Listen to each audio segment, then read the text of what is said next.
आज डॉक्टर नरेंद्र दाभोळकरांच्या स्मृतिप्रित्यर्थ विवेक व्याख्यान मालेचं मला वाटते 13वं पुष्प आहे. आणि त्याआधी त्यांच्या पुण्यतिथीच्या निमित्तानं मी त्यांना पुन्हा एकदा श्रद्धांजली अर्पण करतो. सकाळी नाशिक शहर काँग्रेस कमिटीमध्ये आम्ही एक कार्यक्रम घेतला. त्यामध्ये राजीव गांधी यांची जयंती, डॉक्टर नरेंद्र दाभोळकर यांचा हुतात्मा दिन आणि आपले नाशिकचे खासदार माजी खासदार माने यांचाही स्मृतिदिन असा मी संयुक्तपणे साजरा केला. खरं म्हणजे मध्यंतरी मी थोडा आजारी होतो, त्यामुळं बरेच दिवस मी प्रवास थोडा टाळत होतो. 2 महिन्यापूर्वी जेव्हा निमंत्रण मिळालं, 2 महिन्यानंतर काही हरकत नाही असं वाटलं. आणि विषय असा होता, डॉक्टरांचा आमचा एका जिल्ह्यातले असल्यामुळं आणि एका विचाराचे असल्यामुळे खूप स्नेहसंबंध होता. मी मुख्यमंत्री असताना अंधश्रद्धा निर्मूलन कायदा करा यांचा आग्रह होता आणि मी त्या मताशी तंतोतंत सहमत होतो. पण ती विधेयक मंत्रिमंडळातून पारित करणं आणि त्या विधेयकाला जो पद्धतशीरपणे सनातन्यांच्याकडून जो विरोध झाला, काही ठिकाणी वारकऱ्यांना पुढं केलं, काही ठिकाणी मंत्रिमंडळातल्या माझ्या सहकाऱ्यांना पुढं केलं. हा हिंदू धर्माच्या श्रद्धेचा विषय आहे आणि तुम्ही हिंदू धर्माच्या श्रद्धेवर आघात करता वगैरे खूप केलं. आणि त्यावेळेला आम्ही गमतीनं डॉक्टरांची खूप भांडायचो की डॉक्टर तुम्ही म्हणताय हे सगळं खरं आहे, पण मला ह्यातनं हे रेटणं फार सोपं नाही आहे, त्यामुळे थोडंसं जर आपण मागं पुढं करून केलं पाहिजे. डॉक्टरांनी खूप सामंजस्य भूमिका घेतली आणि आम्ही जवळजवळ एकमताला आलो होतो. काही बाबतीमध्ये मी स्वतःच आग्रही होतो की हे नाही चालणार करू. दुर्दैवानं त्या बऱ्याच लोकांचा त्याला चालढकल करण्याचा प्रयत्न होता आणि तो कायदा काही डॉक्टर असताना काही पारित झाला नाही. आणि दुर्दैवानं आजच्या दिवशी 2013मध्ये ह्या ज्या विचारानं महात्मा गांधींची हत्या केली, त्या विचाराचा जय झाला आणि त्यांनी डॉक्टरांचा अगदी निघरण असा खून केला, हत्या केली. मी कोल्हापूरला होतो.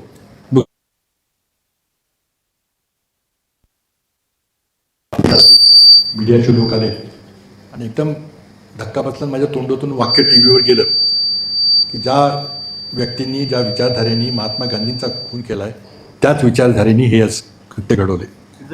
खूप गदारोळ झाला. तुम्ही आधीच ठरवलं का कोणी केलं, काय केलं वगैरे, पण ते ठीक आहे. I stand by. जे काही होतं ते मी त्या कायम आहे. आज योगायोगानं राजीव गांधी यांचीही जयंती आहे. त्यांचंही खूप मोठं महान काम होतं आणि त्यांचीही अशीच निग्रह हत्या झाली.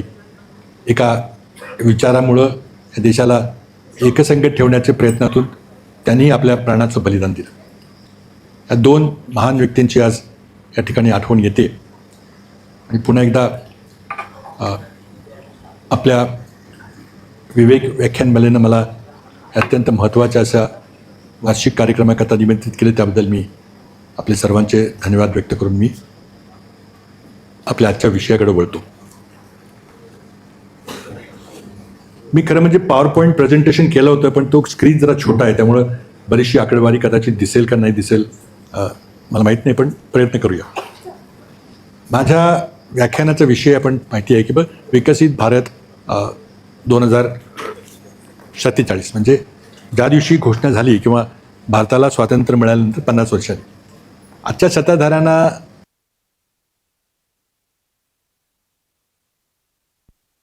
सण साजरे करणं, उत्सव साजरे करणं, समारंभ साजरे करणं, ग्रँड इव्हेंट साजरे करणं, आणि त्यातून त्यांनी ही घोषणा केली की असं होईल.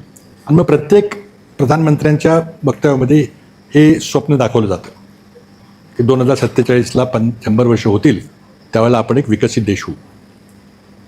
माझ्या मांडणीमध्ये मी 3च भाग आहेत फक्त. पहिला सुरुवात मी अशी करू इच्छितो की आज देशातला असा एकही नागरिक नसेल की त्याला वाटत नाही की आपला देश विकसित, समृद्ध, संपन्न व्हावा, डेव्हलप व्हावा, जे काय असेल ते. उलट इतके दिवस का थांबवलं होतं, आणखी लवकर झाला तर बरं वाटेल. मलाही, मी त्यातलाच भारताचा एक नागरिक आहे. मलाही वाटतं की आपला देश, मी बऱ्याच देशात गेलेलो आहे, राहिलेलो आहे, वास्तव्य केलं आहे, आपणही तिथपर्यंत गेलं पाहिजे. आणि ज्यावेळेला मी शेजारची वास्तविक परिस्थिती पाहतो, शिक्षणाची, आरोग्य व्यवस्थेची, दारिद्र्याची, शेतकऱ्यांची, कामगारांची, तेव्हा एक दुःख होतं की आपण कुठं चुकतोय, काय होतंय. आणि मग जर काही उपाय सुचत असेल की आपण समृद्ध होऊ, विकसित होतो का नाही. आता पहिला माझा मुद्दा सुरुवातीलाच आहे की कुणाचाही भारत विकसित होण्यामध्ये विरोध नाही. जितक्या लवकर होता येईल तेवढा आम्हाला पाहिजे आहे. अगदी 47ला झाला तरी चालेल. आता तिथं आम्ही कोणच नसणार आहे, घोषणा करणारे नसणार आहे, आम्ही नसणार आहे. तुमच्यातले काही तरुण कदाचित असतील, पण आम्ही नसणार आहे. पण त्यामध्ये कोणाचं दुमत नाही. आणि एखादं उद्दिष्ट गाठायचं असेल तर एक मोठी महत्वाकांक्षा असणं गरजेचं असतं.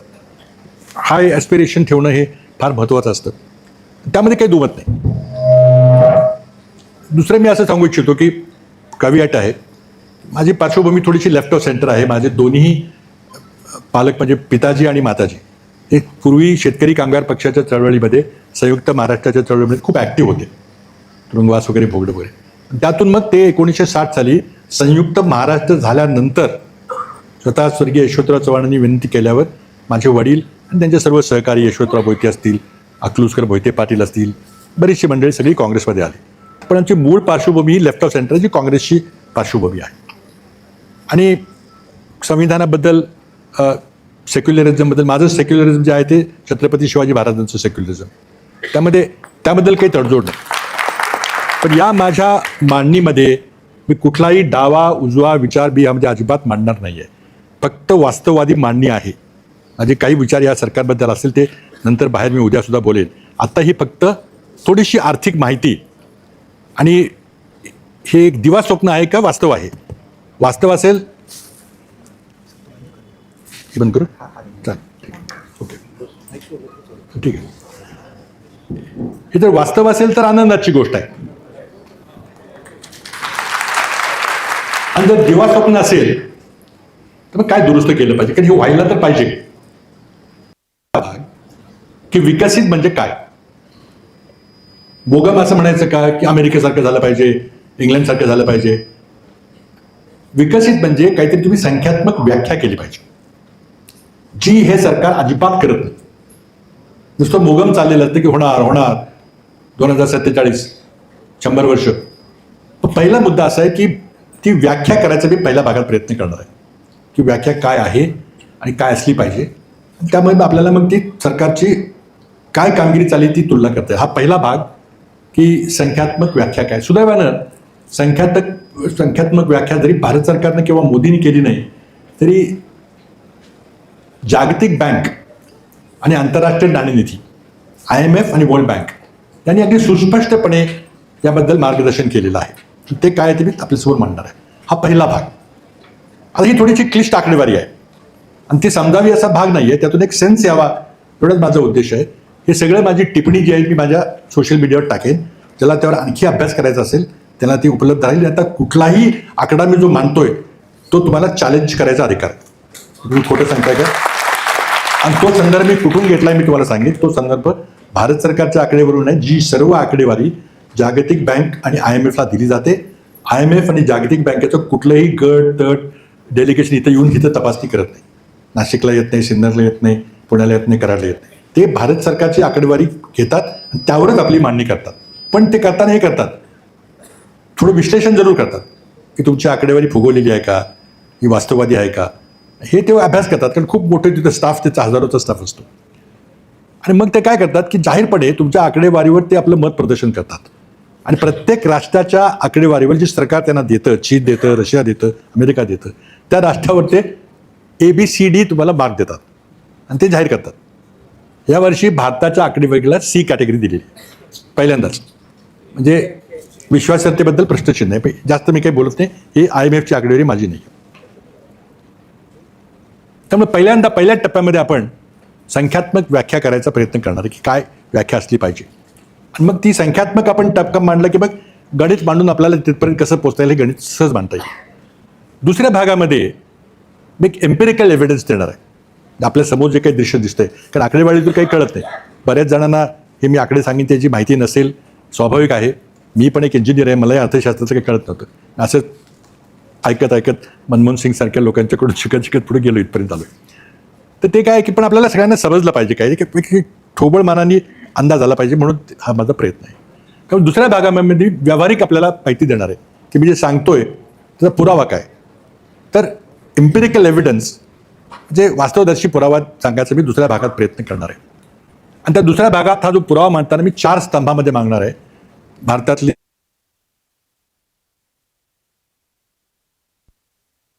आरोग्य, आणि चौथं एक रिसर्च अँड डेव्हलपमेंट, का तो विषय महत्वाचा, सायन्स रिसर्च अँड डेव्हलपमेंट.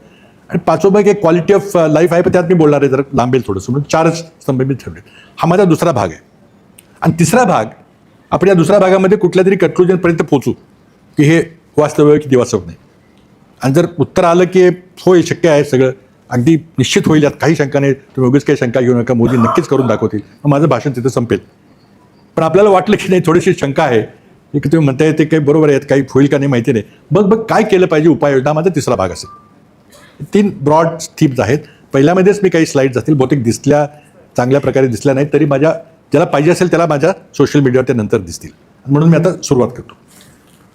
पहिल्यांदा IMF आणि वर्ल्ड बँक या दोन्ही संस्था दुसऱ्या महायुद्धानंतर तयार झाल्यात. दोघांची थोडी वेगवेगळी कामं आहेत, पण हे महत्त्वाचं काम करतात. जागतिक बँकेचं काम थोडं विकासाचं काम आहे. युद्धानंतर युरोप खंड उद्ध्वस्त झाला होता, त्याचं रिबिल्डिंग करण्याकरता ती संस्था झाली.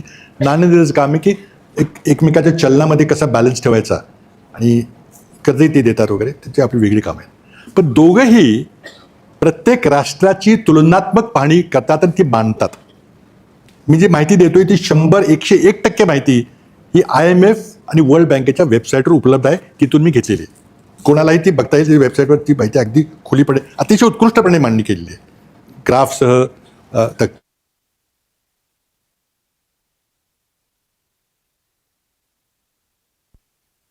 ताकद किती आहे, ती किती मोठी अर्थव्यवस्था आहे, ही कशी मोजायची. एखाद्या माणसाला ताप आला की आपण थर्मामीटर लावतो.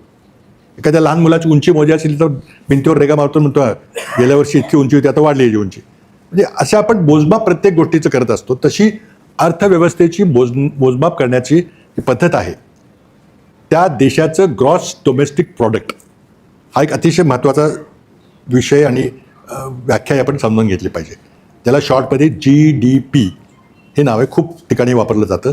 म्हणजे त्याचा व्याख्या त्याची सोपी अशी आहे की एखाद्या देशामध्ये एकूण किती वस्तू निर्माण होतात आणि त्या देशातले लोक किती सेवा प्रदान करतात. डॉक्टर आहेत, डॉक्टर सेवा प्रदान करतात. STवाला आपल्याला एका ठिकाणून दुसऱ्या ठिकाणी प्रवास देतो, कंडक्टर आपल्याला तिकीट देतो, विमा कंपनीचा माणूस विमा विकतो, बँकेतला माणूस पैसे देतो, ही सेवा देतात. आणि काही लोक वस्तू निर्माण करतात. तर देशात निर्माण होणाऱ्या सर्व अंतिम वस्तू आणि सेवा यांची किंमत, आणि ती किंमत डॉलरमध्ये मोजली जाते, कारण सर्व देशांची तुलना केली पाहिजे. म्हणजे GDP is a measure of all the goods and services produced in a geography in a country during particular period. आपण 1 वर्षाचा कालावधी धरतो. ही GDPची व्याख्या आहे. ह्याच्यात समांतर एक दुसरी एक व्याख्या आहे जी वापरली जाते, ती GNI म्हणतात, ग्रॉस नॅशनल इन्कम. त्यामध्ये थोडा फरक आहे की पहिल्या व्याख्येमध्ये एकूण वस्तू सेवांची किंमत, आणि दुसऱ्या व्याख्येमध्ये बाहेरच्या देशातल्या लोकांनी जर काही पैसे पाठवले किंवा सेवा प्रदान केली तर ते सुद्धा आपण यात मोजतो. त्याला GNI म्हणतात. हा थोडासा तांत्रिक फरक आहे, 1-2 टक्क्याचा. पण आपण आपल्या चर्चेकरता GNIला सोडून देऊ आणि फक्त GDP हा अर्थव्यवस्था आकार मोजण्याची व्यवस्था म्हणून आपण त्याच्याकडे लक्ष केंद्रित करू. ही माझी पहिली व्याख्या. आता प्रत्येक देशाची एकूण GDPचा आकार किती आहे हा जागतिक बँकेने आणि IMFने आपल्या वेबसाईटवर सगळा दिलेला आहे. भारताच्या एकूण अर्थव्यवस्थेचा आकार हा जगात 6व्या क्रमांकावर आहे. 4था होता. सर्वात मोठी अर्थव्यवस्था अमेरिकेची आहे, नंतर चीनची आहे, पुन्हा जपानची आहे, नंतर जर्मनीची आहे, नंतर इंग्लंडची आहे, आणि 6व्या क्रमांकावर आपण आहे. काही वर्षापूर्वी आपण इंग्लंड आणि जर्मनीच्या वर होतो 4थ्या क्रमांकावर, पण 4थ्यावरून 6व्यावर गेलेलं आहे. खूप चांगली गोष्ट आहे. मोदी नेहमी सांगतात की आता 6व्यावरून म्हणजे 4थ्यावरून 3ऱ्यावर जाणार, मग असं होणार. चांगली गोष्ट आहे. पाठ आपली ठेपल्याला काही कारण नाही आहे. पण हा एक मेजर झाला, अर्थव्यवस्थेचा एकूण आकार किती आहे. पण तेवढ्यांनी भागत नाही, कारण मग त्या अर्थव्यवस्थेचा आकार मोठा आहे तर मग देश समृद्ध आहे का, संपन्न आहे का, श्रीमंत आहे का, लोकांचं राहणीमान चांगलं आहे का, त्यातून ते ठरत नाही. कारण जेवढी मोठी लोकसंख्या आहे त्या प्रमाणात तुमची एकूण अर्थव्यवस्थेचा आकार मोठा असू शकतो. म्हणून दुसरं एक संज्ञा आपण निर्माण केलेली आहे, पर कॅपिटा GDP. प्रति व्यक्ती GDP किती आहे, म्हणजे देशातला प्रत्येक व्यक्ती एका वर्षामध्ये किती वस्तू किंवा सेवा तयार करून तो टाकतो, आणि त्या सगळ्यांची बेरीज झाली की आपली ग्रॉस GDP होते एकूण. पण पर कॅपिटा GDP किंवा त्याला इन्कमही म्हणतात काही ठिकाणी, पण ते स्ट्रिक्टली बरोबर नाही. पर कॅपिटा GDP दर डोई सकल राष्ट्रीय उत्पन्न हा कळीचा मुद्दा आहे आणि व्याख्यानाचं हा आत्मा आहे. हा आपण जर समजून घेतला तर माझा मांडणीचा विषय आपल्याला सगळा समजून घेईल. आता काय झालं की जेवढी मोठी लोकसंख्या, त्या मोठ्या लोकसंख्येने भागाकार केला ते गुणोत्तर हे कमी कमी होत जातं. आणि म्हणून जेव्हा आपण जगातल्या 216 राष्ट्रांचं एकूण GDP काढतो आणि एका बाजूला म्हणतो, तेव्हा आपल्याकडे एक तक्ता मिळतो. तुम्ही तक्ता दाखवणार आहे हे थोड्या वेळाने. आणि जेव्हा आपण त्या प्रत्येक देशाच्या लोकसंख्येने त्या एकूण संपत्तीचा एकूण GDPला भागाकार करतो, तेव्हा पर कॅपिटा GDP होते. आणि पर कॅपिटा GDPच्या आधारावर आपण दुसरा तक्ता मांडले. ते दोन्ही तक्ते मी दाखवणार आहे, त्याला ते दिसणार नाहीत, पण एक अंदाज आपल्याला येईल काय ते. एकूण अर्थव्यवस्थेचा आकार आपला 6वा आहे, मी सांगितलं, खूप चांगली गोष्ट आहे. पण जेव्हा आपण पर कॅपिटा GDP काढतो, त्या भारताच्या अर्थव्यवस्थेचा जगाचा क्रमांक 164वा आहे. काही ठिकाणी 167 आहे. थोडंसं आकडेवारीमध्ये वर्ल्ड बँकेमध्ये GDP IMF थोडा फरक आहे. आणि काही आकडे हे 2600 आहेत, काही 2500 आहेत, काही 24 नंतर लोकांनी आकडे दिलेले आहेत. पण थोडासा 1-2% फरक असतो. परंतु एक गोष्ट लक्षात घ्या, जो सर्वात महत्त्वाचा मुद्दा आहे की भारताचं पर कॅपिटा GDPचा यंदाचा आत्ताचा लेटेस्ट आकडा हा $2830 प्रति व्यक्ती प्रतिवर्षाचं उत्पन्न आहे. 2830 हा आकडा डोक्यात अगदी दिशी ठेवा. आणि इतर देशांच्या तुलनेमध्ये आपला जगामध्ये 164वा क्रमांक आहे. आता काय झालं की हे ठीक आहे, हे आकडे दाखवता येईल का स्लाईड आपल्याला? ते राष्ट्रीय उत्पन्न कसे मोजतात मी सांगितलं आपल्याला, थोडक्यात मी समजावून सांगितलं की हे आहे. आता यामध्ये तेही सांगितलं आपल्याला की प्रति व्यक्ती GDP हा जो आहे त्यामध्ये भारताचा एकूण अर्थव्यवस्थेमध्ये 6वा क्रमांक आहे आणि प्रति व्यक्तीमध्ये 162, 164, 167 असा क्रमांक आहे. आता हा जो 162 क्रमांक आहे त्याच्यामध्ये याचा अर्थ असा की 218 देशाच्या क्रमवारीमध्ये जागतिक बँकेच्या उत्पन्नाच्या वर्गवारीमुळे ही अशी यादी आहे. ही यादी आता तुम्हाला दिसणार नाही नावं, पण लाल रेषा आहे ती भारताची आहे. ही यादी एकूण जगातल्या 20 श्रीमंत लोकांची यादी आहे. आकडे दिसत आहेत का नाही मला माहीत नाही, ठीक आहे. तर मला दिसत नाही बहुतेक, थोडंसं पुढे घ्या थोडंसं. तर आता सर्वात पहिल्या क्रमांकावर युनायटेड स्टेट्स आहे. युनायटेड स्टेट्सचं एकूण राष्ट्रीय उत्पन्न $32 ट्रिलियन आहे. आता ट्रिलियन शब्दाच्या थोडीशी काही लोकांना कसलं थोडी शक्यता आहे. इंग्रजी सिस्टीममध्ये 1000, मिलियन, बिलियन आणि ट्रिलियन. 1000वर 3 पूज्य, बिलियनवर 6 पूज्य, मिलियनवर 6 पूज्य, बिलियनवर 9 पूज्य म्हणजे लाख कोटी, आणि ट्रिलियन म्हणजे 12 पूज्य. तर आपण ट्रिलियन शब्दाचा वापर बिलियन आणि ट्रिलियनचा जास्त करतो आजकाल आंतरराष्ट्रीय चाचणीमध्ये. पण अमेरिकेचं पर कॅपिटा GDP इन्कम हे 94,000 काही आहे.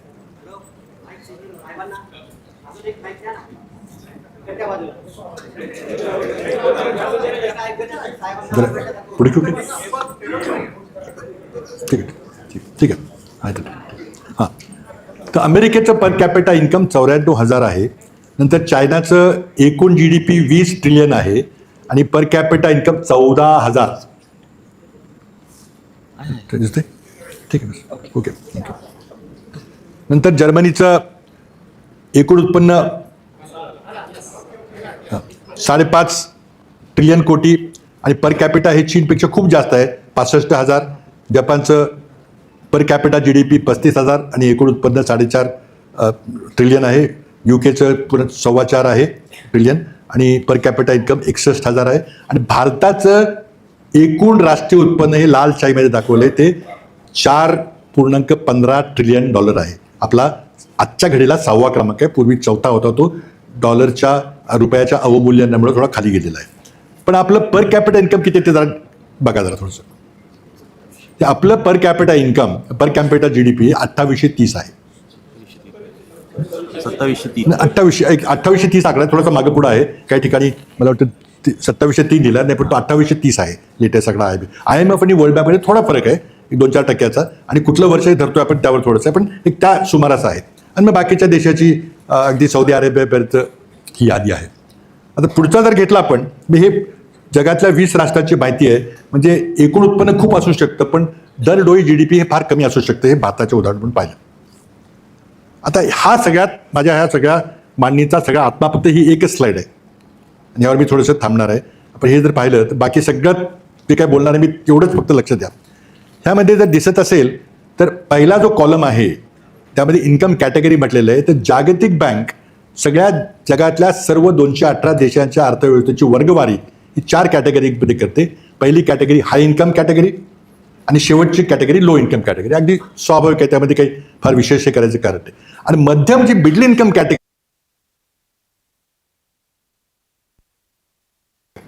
म्हणजे एकूण वर्ल्ड बँक ही जगातल्या सर्व अर्थव्यवस्थेची कॅटेगरी हे दरडोई उत्पन्नावर आधारित 4 कॅटेगरीमध्ये करते.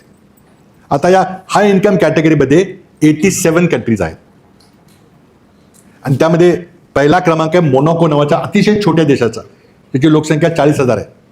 त्यांचं दरडोई उत्पन्न 3,33,000 आहे. भारताचा 28 आहे, यांचं 2,33,000 आहे. पहिला क्रमांक जगात हा मोनाकोचा लागतो. आणि नंतर अप्पर हाय इन्कममध्ये शेवटचा देश रशियन फेडरेशन आहे, त्यांचं 14,000 आहे. मग नंतर पुढची कॅटेगरी आहे अप्पर मिडल लेवल. त्याची रेंज आहे ही $4,736 पासून $14,375 ही त्याची रेंज आहे. आणि त्यामध्ये मग व्हिएतनाम आहे, मेक्सिको आहे, असे काही देश आहेत, जॉर्डन आहे. तिसरी कॅटेगरी जी आहे ती लोअर मिडल इन्कम कॅटेगरी आहे. त्याची रेंज आहे ती $1,175 कमीत कमी ते $4,735 ही तिसरी रेंज आहे. आणि 1,175च्या खाली मग ही लो इन्कम कॅटेगरी अगदी कमी असलेली आहे. तर पहिल्या हाय इन्कम कॅटेगरीमध्ये 87 कंट्रीज आहेत. अप्पर मिडल इन्कम कॅटेगरीमध्ये 55 देश आहेत. लोअर मिडल इन्कम कॅटेगरीमध्ये 48 कंट्रीज आहेत आणि लो इन्कम कॅटेगरीमध्ये 38 कंट्रीज आहेत. भारताचा क्रमांक हा लोअर मिडल इन्कमच्या जरासा वर आहे. मी तिथं भारताचा आकडा लालमध्ये लिहिलेला आहे. आपल्या खाली फक्त झांबिया आहे आणि भारताचा 162वा क्रमांक आहे. 161 देश पर कॅपिटा जीडीपीमध्ये आपल्यापेक्षा जास्त त्यांची पर कॅपिटा जीडीपी म्हणजे ते आपल्यापेक्षा अधिक समृद्ध आहेत. आणि जर आपल्याला विकसित व्हायचं असेल तर आपल्याला लोअर मिडल इन्कम कॅटेगरीमध्ये पार करून अप्पर मिडल इन्कम कॅटेगरी पार करून हाय इन्कम कॅटेगरीला स्पर्श केला पाहिजे. तिथं आपण जाऊ शकणार नाही. म्हणजे किमान 87 नाही तर 88 नंबरपर्यंत आपण गेलो पाहिजे, तर त्याला विकसित म्हणता येईल. ही व्याख्या आंतरराष्ट्रीय नाणेनिधी आणि जागतिक बँकेची आहे. मोदींनी जरी केली नाही तरी जगातली व्याख्या ही आहे. आता प्रश्न असा आहे की 162-165व्या क्रमांकाहून आपल्याला 88 पर्यंत जंप करायची आहे, ती किती वर्षात होईल? हा सगळा या मांडणीचा आत्मा आहे. ही सगळी 162 यादी मी मांडलेली आहे, पण ते दिसणार नाही तुम्हाला, पण ती फार छोटी आकडे दिसतील. पण हे जे आहे ना हे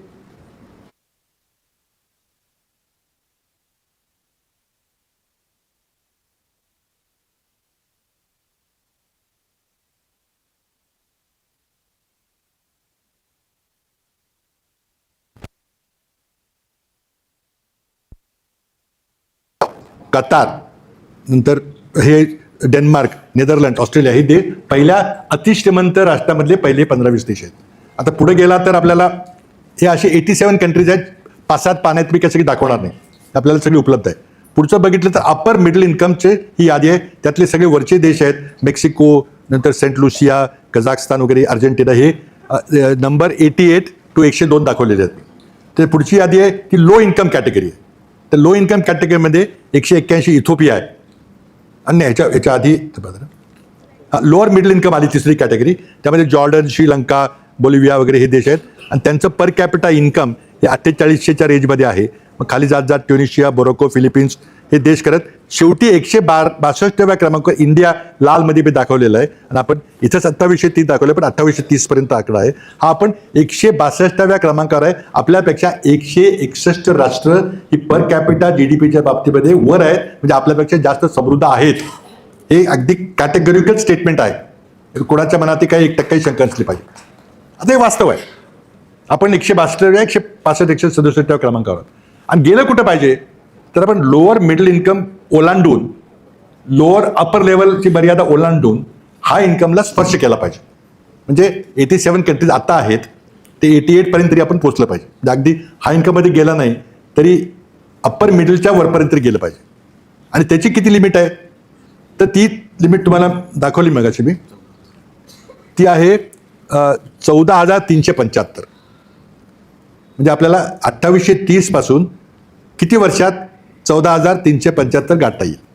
आता त्यात दुसरी गंमत अशी आहे की जगाचीच अर्थव्यवस्था 2.7% दरवर्षी वाढते सरासरी. तळ्यात समजा बोटी असतील, तळ्यातलं पाणी जर उंची वाढली तर सगळ्याच बोटीवर जातात. तसं जगाची अर्थव्यवस्थाही वाढतीये. त्यामुळे हा जो 14,375 आकडा आज आहे तो काही वर्षानंतर तो वाढणार आहे ना. दरवर्षी 2.3% ती आकडा वाढत जाणार आहे. कारण जागतिक बँक 14,000चं तुमचं उत्पन्न असलं दरडोई तर तुम्ही किती समृद्धीने राहू शकाल, तुमच्याकडे 4 चाकी वाहन असेल का, कलर टेलिव्हिजन असेल, हे सगळे खूप क्लिष्ट विषय पण ते करतात सगळे ते. तर आता ही आपल्याला हा टप्पा आपल्याला ओलांडायचा, ही वस्तुस्थिती. यामध्ये काही कुणाचे काही दुमत असायचं करण्याचे हे सरकारी आकडे सगळे आमचे नाही. आता याच्यानंतर मी पुढचं एक अगदी सोपं 8वीचं गणित आपण सगळ्यांनी शिकलेला हा जो फॉर्म्युला आहे, बहुतेक सगळ्यांनी अंकगणितामध्ये 7वी 8वीला चक्रवाढ व्याज काढताना आपण लक्षात घेतलं असेल. तर चक्रवाढ व्याज काढायचं असेल तर जी मूळ रक्कम असते त्याला 1 अधिक व्याजाचा दर R आणि त्या सर्वांना Nचा घात असतो. हा सिम्पल फॉर्म्युला आहे. आठवत असेल तुम्हाला पहिल्यांदा 7वी 8वीचं गणित, तर लक्षात ठेवा अर्थव्यवस्थेच्या बाबतीत हाच फॉर्म्युला वापरला जातो, चक्रवाढ वाढीचा. आणि त्यामध्ये 2 यातले घटक महत्वाचे आहेत, R आणि N. R म्हणजे किती टक्क्यांनी आपण वाढ करतोय, विच इज या भाषेमध्ये GDP ग्रोथ रेट असं म्हटलं जातं. दरवर्षी अर्थव्यवस्था किती टक्क्यानं वाढते आणि अत्यंत कळीचा मुद्दा असतो की किती टक्क्याने आपली अर्थव्यवस्था वाढते, तो R म्हणून या फॉर्म्युल्यामध्ये लिहिलेला आहे. आणि N म्हणजे किती वर्ष लागतील.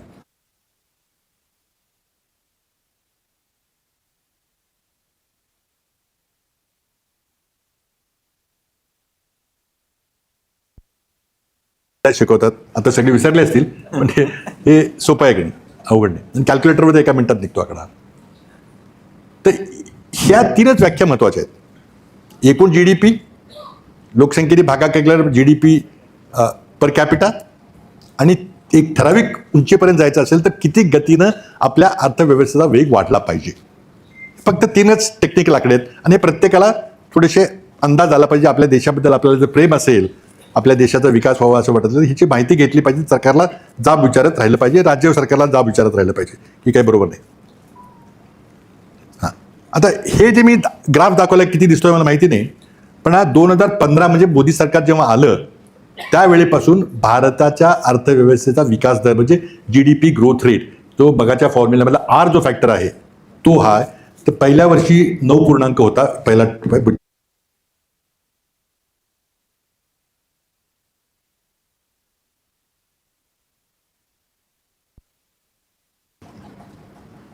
And that average is about 6.1%. म्हणजे गेल्या 12 वर्षामध्ये भारताच्या अर्थव्यवस्थेचा सरासरी विकास दर, GDP growth rate on an average is 6.1%. आता काही लोक, काही अर्थशास्त्राचे विषय तर आपल्या विचाराचे आहेत, आमचे प्रोफेसर अरुण कुमार वगैरे, ते म्हणतात ते खोटं आहे, 2% जास्त नाही आहे. काही म्हणतात 3%. आम्ही यशवंत सिन्हा माजी अर्थमंत्री आले होते आमच्याकडे, ते म्हटले 4% जास्त नाही आहे. पण ते सगळं सोडून देऊ आपण. भारत सरकारचा अधिकृत हा जो चार्ट आहे तो गृहीत धरू 6%. आता 6% जर आपण सतत राहत नाही, पण पाहिलं आपण की 2015ला 8 होता, मग खाली गेला, मग एकदम उणे गेला, मग पुन्हा वर गेला, हा काही सतत राहत नाही. त्यामुळं पुढची 22 वर्ष अर्थव्यवस्थेचा विकास दर स्थिर राहील, तो खूप अधिक राहील, 6%, 7%, 8% राहील. हा प्रयत्न आपल्याला करायला पाहिजे. जागतिक बँकेने जेव्हा मोदींची व्याख्या ऐकली की 2047, जागतिक बँकेने आपल्याला असं सांगितलं त्यांच्या आकडेवारीप्रमाणे की पुढच्या 25 वर्षामध्ये भारताला 7.2% सतत आपला ग्रोथ रेट राखला पाहिजे.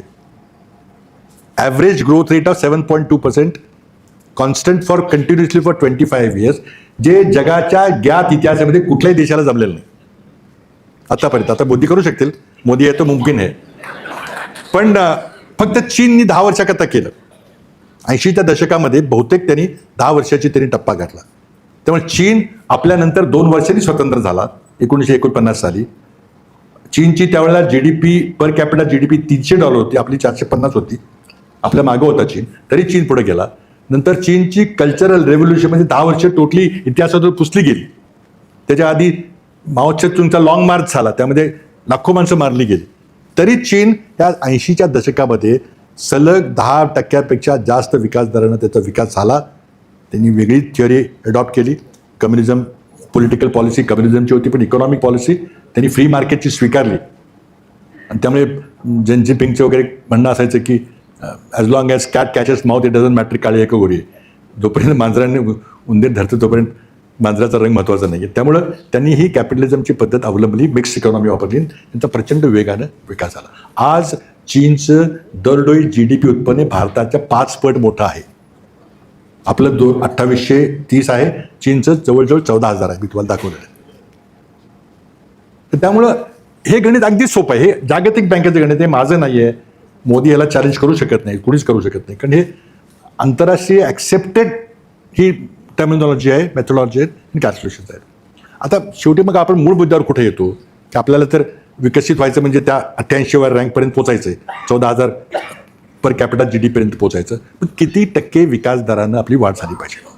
जागतिक बँकेचं म्हणणं आहे की 7.2% झाली पाहिजे, पण माझा त्याला विरोध आहे, वैयक्तिक विरोध आहे की तोपर्यंत ही तुमची जी आकडेवारी तुम्ही रेंज मांडलेली आहे ती वाढत जाणार नाही. 22 वर्षामध्ये जगाच्या अर्थव्यवस्थेचा सरासरी विकास दर 2.7% आतापर्यंत आहे, तोच बहुतेक राहील. दरवर्षी अर्थव्यवस्था एकूण 2.7% वाढते. त्यामुळे या ज्या आपण कॅटेगरीज ठरवेल त्या पण तितक्या टक्क्यानं वाढणार. आणि त्यामुळं माझ्या मताने 7.2 काही होणार नाही, जवळजवळ 8% आपल्याला जावं लागेल. त्यामुळं आपल्याला 8 ते 10 काही ठिकाणी 8 काही ठिकाणी 10 मग सरासरी 8-9 असं वाढलो तरच हे साध्य होईल. अन्यथा या दरानं आपल्याला जवळजवळ एकूण 40 वर्षे लागतील तिथपर्यंत पोचायला. हे 20-21 वर्षात होणार नाही. हे अगदी स्पष्ट आकडेवारी, कुणाचंही 1%चे कोणी काही हे फक्त अर्थमॅटिक आहे. हे अर्थशास्त्र पण नुसतं अर्थमॅटिक आहे आणि यामध्ये कोणाला काही हे असायचं कारण नाही. आणि त्यामुळे पहिल्या टप्प्यामध्ये हे आपण समजून घ्या की मोदी मुद्दाम ह्याची व्याख्या करत नाहीत. व्याख्या उपलब्ध आहे, ती काँग्रेसची नाही आहे, ती माझी नाही आहे, ती आंतरराष्ट्रीय बँकेची आहे, जागतिक बँकेची आहे, IMFची आहे. आणि ज्यामध्ये भारताचा मोदी सरकारचा प्रतिनिधी एक्झिक्युटिव्ह डायरेक्टर म्हणून बसलेला आहे. त्याच्या सैनी ही सगळे आकडेवारी प्रसिद्ध होते आणि सगळे आकडे मोदी सरकारने दिलेले आहेत, हे काँग्रेसचे आकडे नाहीत. त्यामुळे याबद्दल कोणाच्या मनात 1% नाही. फक्त वाद कुठं आहे की 7% लागेल का 8% लागेल का 9% लागेल तिथपर्यंत पोचायला. आणि आपण 7% किंवा 6% जे आता आहे सरासरी त्याने रखडत गेलो तर मग 40-45 वर्ष वाट बघावी लागेल. हे स्वप्नच ठरेल. हे माझं पहिल्या भागातलं हे प्रत्येकाने GDP growth rate, per capital GDP, total GDP 3 आकडे आपण इंटरनलाइज केले पाहिजेत, लक्षात घेतले पाहिजेत. आणि त्याची डॉलर व्हॅल्यू आपण लक्षात घेतली पाहिजे. दरवर्षी अगदी प्रत्येकानं IMFच्या आणि वर्ल्ड बँकेच्या वेबसाईटवर जाऊन ती तपासावी. मी सांगतोय म्हणून नव्हे, पण खूप चांगली माहिती. प्रत्येक देशाची तुलना होते, अगदी भूगोलाचाच अभ्यास होतो खरं म्हणजे कुठला देश कुठे. यातली 100-217 पैकी मला वाटतं चॅलेंज देतो तुम्हाला 20च्या वर नावं सांगता येणार देशाची कुणालाही, पण ठीक आहे अभ्यास होतो. तर आता हा विषय क्लिष्ट आहे. आकडेवारी कदाचित तुला कळणार नाही की काय GDP पर कॅपिटा आहे, काय GDP आहे, काय ग्रोथ रेट आहे, काय सांगता आम्हाला काही कळत नाही. म्हणून मी मला दुसऱ्या माझ्या भागाकडे येतो. व्हॉट इज दॅट की what is the empirical evidence. आज काय परिस्थिती आहे आपली? आपण मदर ऑफ ऑल डेमोक्रेसी आहोत का? आपण विश्वगुरू आहोत का? ह्याच्याकडे थोडंसं आपण वास्तववादी गोष्टी पाहिल्या पाहिजे. यामध्ये मी 4 स्तंभामध्ये थोडीशी माहिती मांडणार आहे. यामध्ये मला वाटतं आता काही स्लाइड्स वगैरे नसतील बहुतेक जास्त. मी हा जो ग्राफ आहे हा 6% जर आपण वाढत गेलो सरळ तर किती वर्ष लागतील त्याचे आकडे दाखवलेत. आकडे तुम्हाला कदाचित दिसणार नाहीत, पण माझ्या सोशल मीडियावर आपल्याला हा ग्राफ दिसेल नंतर. आता हा मी पुढचा टप्पा जो आहे की बाबा एम्पिरिकल एव्हिडन्स काय, आपला अनुभव काय सांगतो. त्यातले मी काही आपल्याला 4 स्तंभामध्ये मी माहिती थोडीशी मांडणार आहे. थोडंसं मागं पुढं होईल, पण ते 4 स्तंभ आहेत: उत्पन्न, शिक्षण, आरोग्य आणि विज्ञान तंत्रज्ञान, विकास, डेव्हलपमेंट, इनोव्हेशन. बाकी इतर गोष्टी बऱ्याच आहेत पण ती फार लांबेल ती म्हणून सांगतो. काय काय आहेत म्हणजे मी सांगतो. आता भारतामध्ये जगातले सर्वात जास्त अतिगरीब माणसं राहतात इतर कुठल्याही राष्ट्रापेक्षा. India is the highest number of extremely poor people in the world as per the world bank statistic. आमच्या नाही. त्याच्यानंतर खालोखाल नायजेरिया आहे, त्याच्यानंतर कांगो आहे, त्याच्यानंतर इथिओपिया आहे, नंतर बांगलादेश आहे, पण भारत 1 नंबर. सर्वात जास्त गरीब लोकांची संख्या भारतात आहे. पुन्हा पुढं भारतामध्ये सर्वात जास्त ॲग्रिकल्चर वर्कर्स आहेत. 272 मिलियन किंवा 72 कोटी 20 लाख, म्हणजे एकूण वर्कफोर्स जो आपला देशातला त्या 43% लोक शेती करतात. त्याचं उत्पन्न, शेती कामगाराचं उत्पन्न किती असतं आपल्याला ती लिमिट झालेली आहे. आणि ते दारिद्र्याचं लक्षण आहे. 2 नंबरला चीन आहे, पण त्यांचे बरेच 25% फक्त लोक त्यांची चीनची आहेत. आता थोडा मोठा विषय मी ह्याच्याबद्दल आणखी बोलेन मी, पण मला जरा जास्त शिक्षणाबद्दल बोलायचं, कारण तो आता आत्ताचा विशेष आत्ताचा आहे. India has the highest number of illiterate adults in the world. जगात सर्वात जास्त निरक्षरांची संख्या भारतात आहे. ही युनेस्कोच्या पुढे, मी आमच्याकडे नाही, ते युनेस्को जी युनोची संस्था आहे त्याचे आकडे आहेत की भारतामध्ये 28 कोटी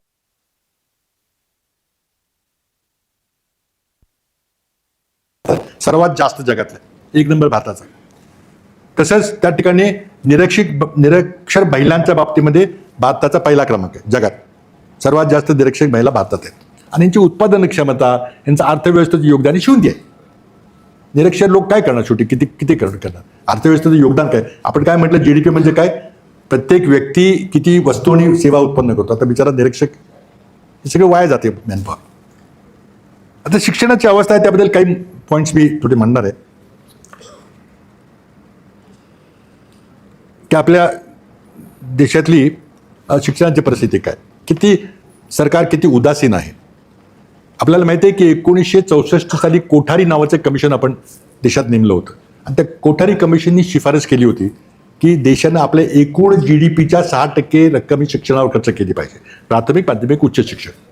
आपण अजूनही 3.5% वर गेलेलो, तर आमचीही चूक आहे.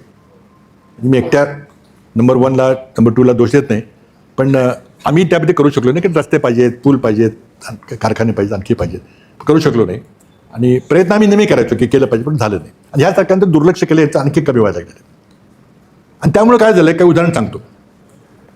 देशामध्ये 23 IITs आहेत. आपल्याला माहिती, सगळ्यांनी IITचं नाव ऐकलेलं आहे. जवाहरलाल नेहरूंनी 4 IIT सुरू केल्या. मी जेव्हा इंजिनिअरिंग कॉलेजला गेलो, मी सुद्धा IITची परीक्षा दिली. माझा काही वरचा पहिला नंबर लागला नाही, पण मला खडगपूरला मिळाली आणि मुंबईला मिळाली, पण मला ब्रँच काही मिळाली नाही. म्हणून मी पहिल्यांदा गेलो. कारण आमच्या सगळ्या मित्रांनी एवढं डोक्यात घातलं होतं की मेकॅनिकल घेतलं तर तू थर्डलाच आहेस मग. आणि मला केमिकल मिळाली मुंबईला, आणि माझं ड्रॉइंग फार चांगलं होतं, मेकॅनिकल ड्रॉइंग. तो तिथे इंटरव्ह्यू घेणारे म्हटलं तुझं ड्रॉइंग फार चांगलं आहे, तू टॉप आलास तिथं, तू आर्किटेक्चर घे म्हटलं. दुसरा एक म्हटला नाही, तू नेव्हल आर्किटेक्चर घे. म्हणून मला खडगपूरची नेव्हल आर्किटेक्टची बॅच माझ्या माथी मारली, पण मी तिकडे गेलो नाही. मी आपल्या पिलांनीला गेलो. म्हणजे IIT हा एक देशाचा प्राईड आहे, ब्रँड नेम आहे. IIT म्हटलं की कोणी इंटरव्ह्यू घेत नाही. एक असा माझ्या वेळचा काळ होता की एखादा IITचा इंजिनियर जर गेला अमेरिकेमध्ये तर त्याचा कोणी इंटरव्ह्यू घेत नसे.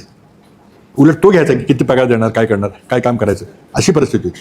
पण मोदींनी, आम्ही वाढवल्या IIT संख्या मनमोहन सिंगच्या काळामध्ये, पण मोदींनी इतक्या वाढवल्या की 23 IIT आत्ता आहेत.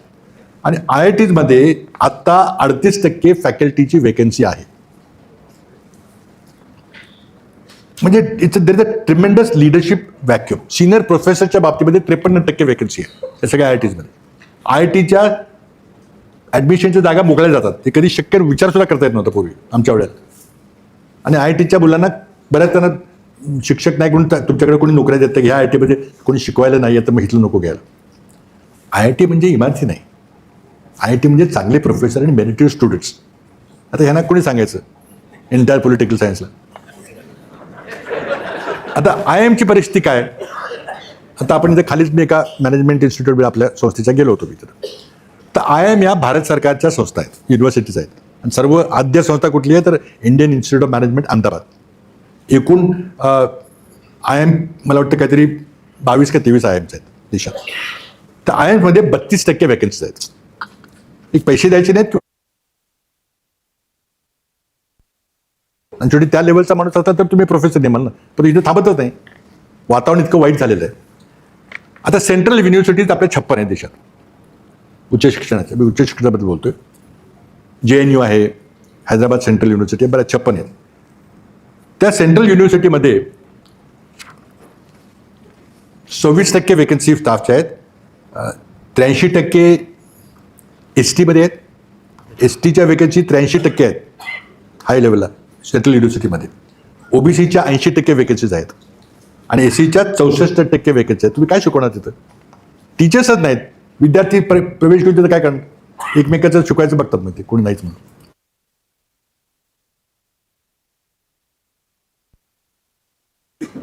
कृषी क्षेत्राकडे जाऊया. महाराष्ट्रामध्ये कृषी विद्यापीठ आहेत.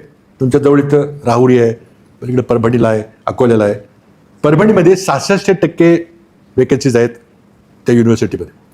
अकोला युनिव्हर्सिटीमध्ये म्हणजे पंजाबराव देशमुख मला वाटतं एक आहे आणि वसंतराव नाईक आहे. तर अकोल्यामध्ये 63% वेकेन्सी आहे, राहुरीमध्ये 55% वेकेन्सी आहेत आणि कोकणातल्या दापोलीमध्ये 40% वेकेन्सी आहेत. काय ॲग्रिकल्चर रिसर्च होणार? हे महाराष्ट्र सरकारचं करणं आहे, दिल्लीचं नाही. मला एवढं सांगायचं आहे की हे का होतंय, तर तुम्ही शिक्षणावर खर्च करत नाही, तुम्ही योग्य पगार देत नाही आणि आज तुम्हाला चांगला गुणवत्तावान प्रोफेसर पाहिजे असेल, रिसर्चर पाहिजे असेल, तो मिळत नाही. आम्ही अमेरिकेत असताना खूप पॉप्युलर फ्रेज होती त्या नोकरी पगाराबद्दल वगैरे. ती फ्रेज होती की if you pay peanuts you get monkeys. मग तुम्ही शेंगदाणे फुटाणे दिले तर तुम्हाला अशा दर्जाची माणसं मिळणार. हे वास्तव आहे. तर तुम्हाला सांगतो की आपल्या देशातली काही माणसांची मी नावं सांगतो. सुंदर पिचाई ऐकले ना, गुगलचे प्रमुख आहेत. ते चेन्नईचे, त्यांना IIT चेन्नईमध्ये प्रवेश मिळाला नाही, त्यांना IIT खडगपूरला जावं लागलं, शिकले. अमेरिकेला जाताना सगळे 6,300 कोटी दरवर्षी, 6,300 crores पर इयर. सुंदर पिचाई. सत्या नाडेला मायक्रोसॉफ्टचे CEO आहेत. त्यांच्या पिताजीबरोबर मी काम केलेलं. ते IAS अधिकारी होते, अतिशय उत्कृष्ट IAS अधिकारी.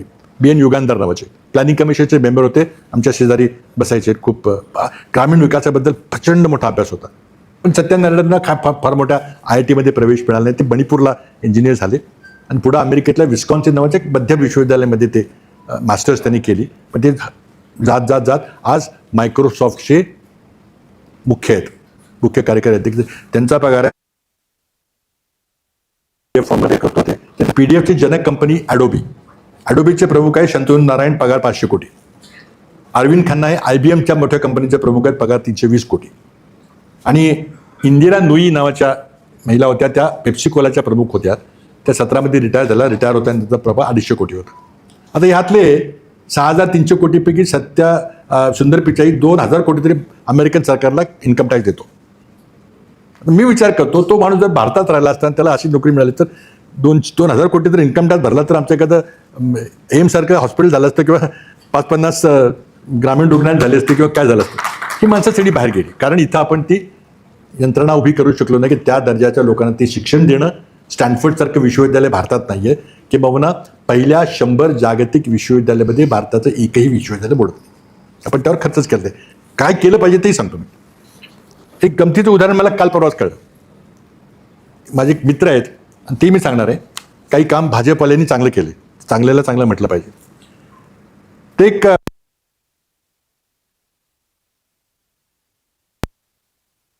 हे मॅथमॅटिशियन्स आहे मोठे, वय 42, जन्म अकोला. मला पहिल्यांदाच मी नाव ऐकलं 4-5 दिवसापूर्वी. मला एका माझ्या मित्राने सांगितलं. ते हे इंडियन इन्स्टिट्यूट ऑफ सायन्समध्ये मॅथमॅटिक्सचे प्रोफेसर आणि आपल्या देशातल्या 10-15 सर्वोत्कृष्ट मॅथमॅटिक्समध्ये गणितज्ञमध्ये त्यांचं नाव आहे.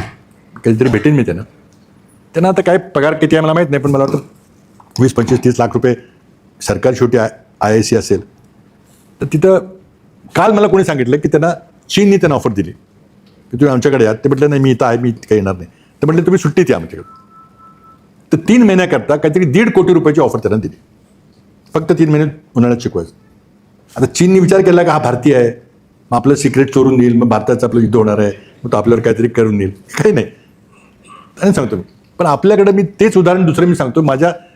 कराड माझ्या गावाजवळ, माझ्या मतदारसंघामध्ये मोपर नावाचं गाव आहे. तिथे एक आमचे जुने मित्र डॉक्टर कुलकर्णी म्हणून होमिओपॅथिक डॉक्टर कराडला प्रॅक्टिस आहे. त्यांचा मुलाचा मला एकदा फोन आला.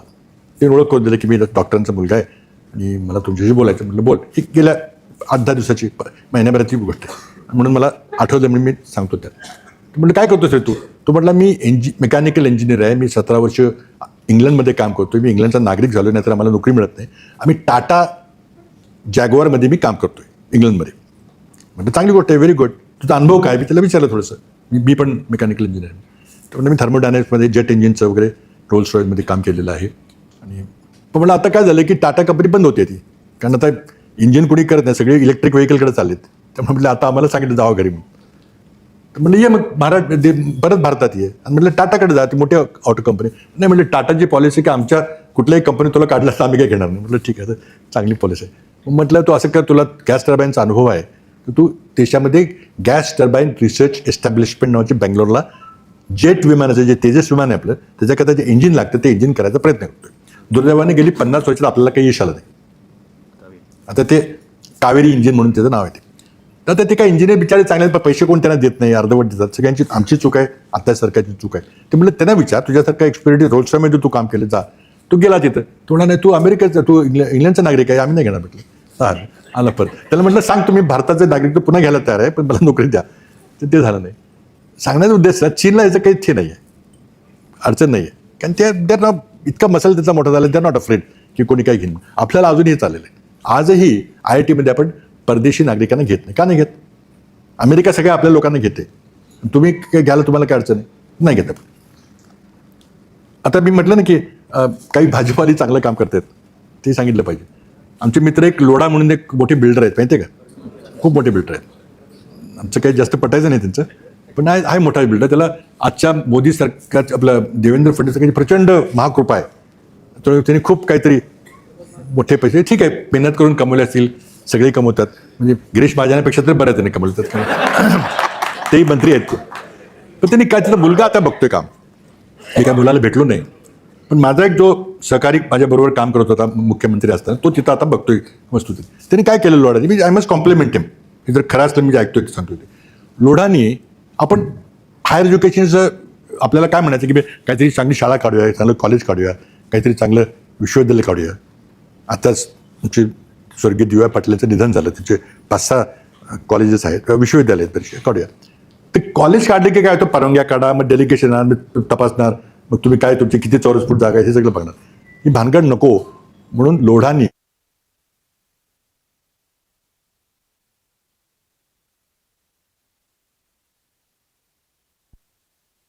नाही, ते डिग्री देत नाही, PhD देत नाही किंवा मास्टर्स देत नाही. नुसती रिसर्चची संस्था आहे, कंपनीसारखी, की चल हे घे, पगार घे आणि रिसर्च कर.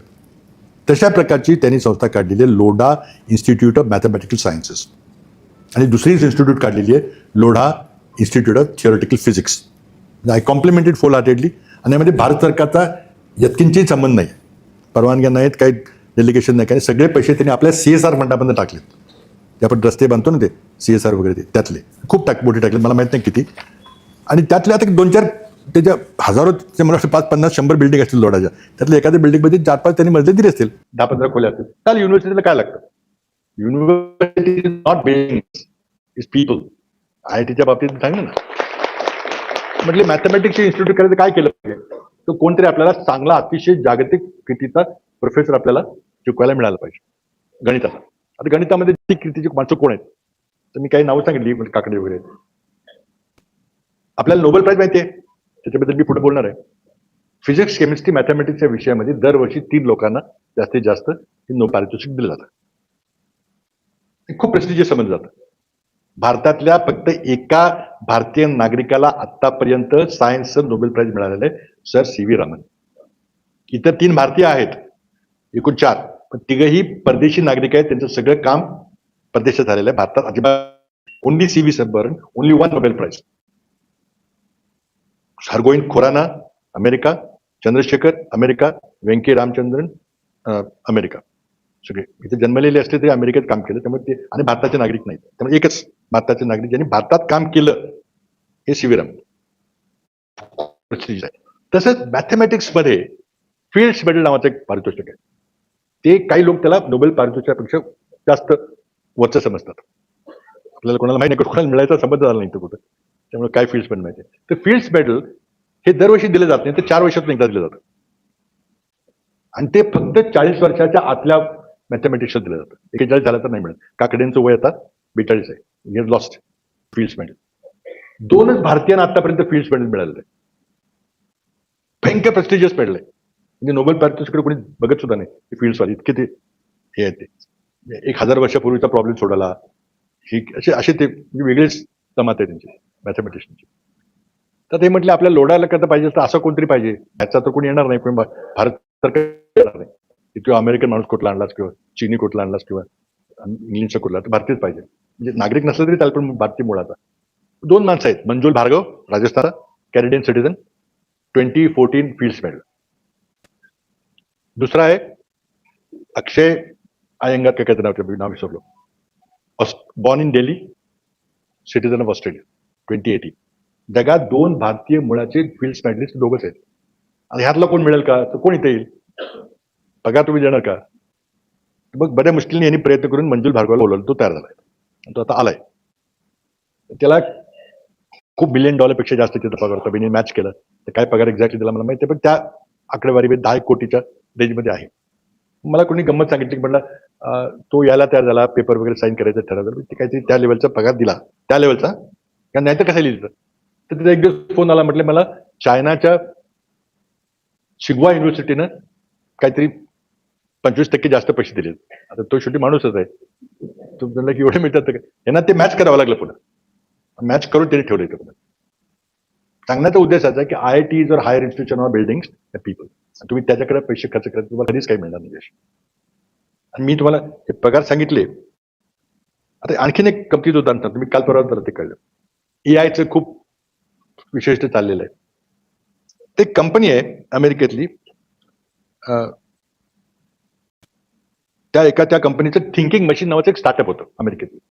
आणि ते थिंकिंग मशीन स्टार्टअपचा प्रमुख होता, त्याचं नाव होतं अँड्र्यू ट्युलॉक. तर त्या माणसाला तुझी कंपनी चालली आहे, तो AI मध्ये खूप चांगलं काम करतोय. तुम्ही मार्क झकरबर्गचं नाव ऐकलं असेल, मोठा त्यातला माणूस आहे, मेटा प्रमुख आहे.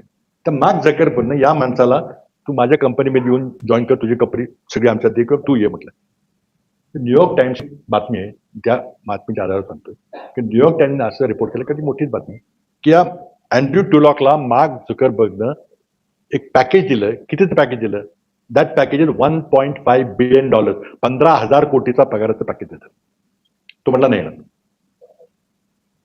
कारण मला काम करू द्या. Highest ever package given to a human being in the world, salary package for 6 years आहे ते, स्टॉक ऑप्शन वगैरे बरंच काय काय.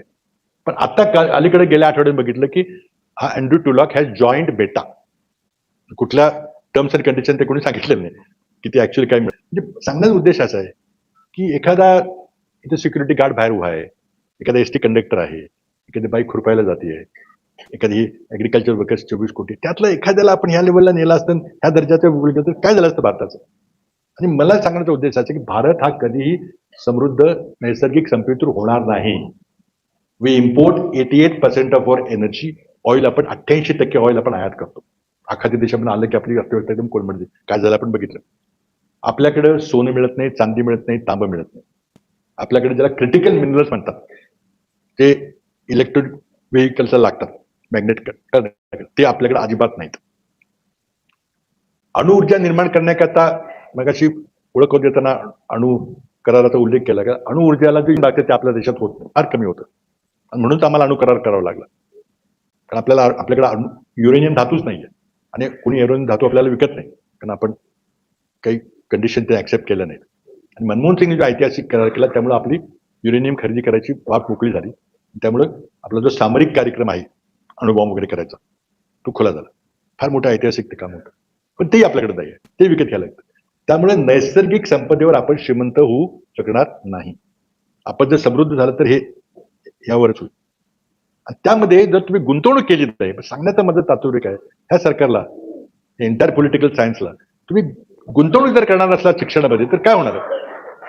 आणि दॅट इज माय पॉईंट, की आता हे जर विद्यार्थी चळवळ करतायत, आता ते नंदन निलेकरची जी कमिटी नेमलेली आहे आणि आम्ही सगळ्या शिक्षण व्यवस्थेचा विचार करू म्हणतात, त्यामध्ये तुम्ही शिक्षणावर जर खर्च वाढवला नाही, आमच्याकडून चूक झाली असेल कबूल करतो. आज आपल्याला 6-7, मी इतर देशांची उदाहरण तुम्हाला देईन, 10-10, 12-12, 13-13 सगळे OECDचे जेवढे श्रीमंत राष्ट्र आहेत, सगळ्यांचा 5% वर शिक्षणावर खर्च आहे. आपल्याला अजून 3.5च्या वर जात नाही. आपल्याला इतके खर्च आहे, आपल्याला माणसं मिळत नाही, फॅकल्टी मिळत नाही, कारण आपण पगार देत नाही. आणि त्यामुळे it is all about human resources, it's about high quality of education. पण गुंतवणूक करणार नसतो ते दिवास्वप्न आहे. आता आणखी मला थोडं रिसर्चवर बोलायचं आहे. एक थोडं चीनचं उदाहरण आणखी सांगतो.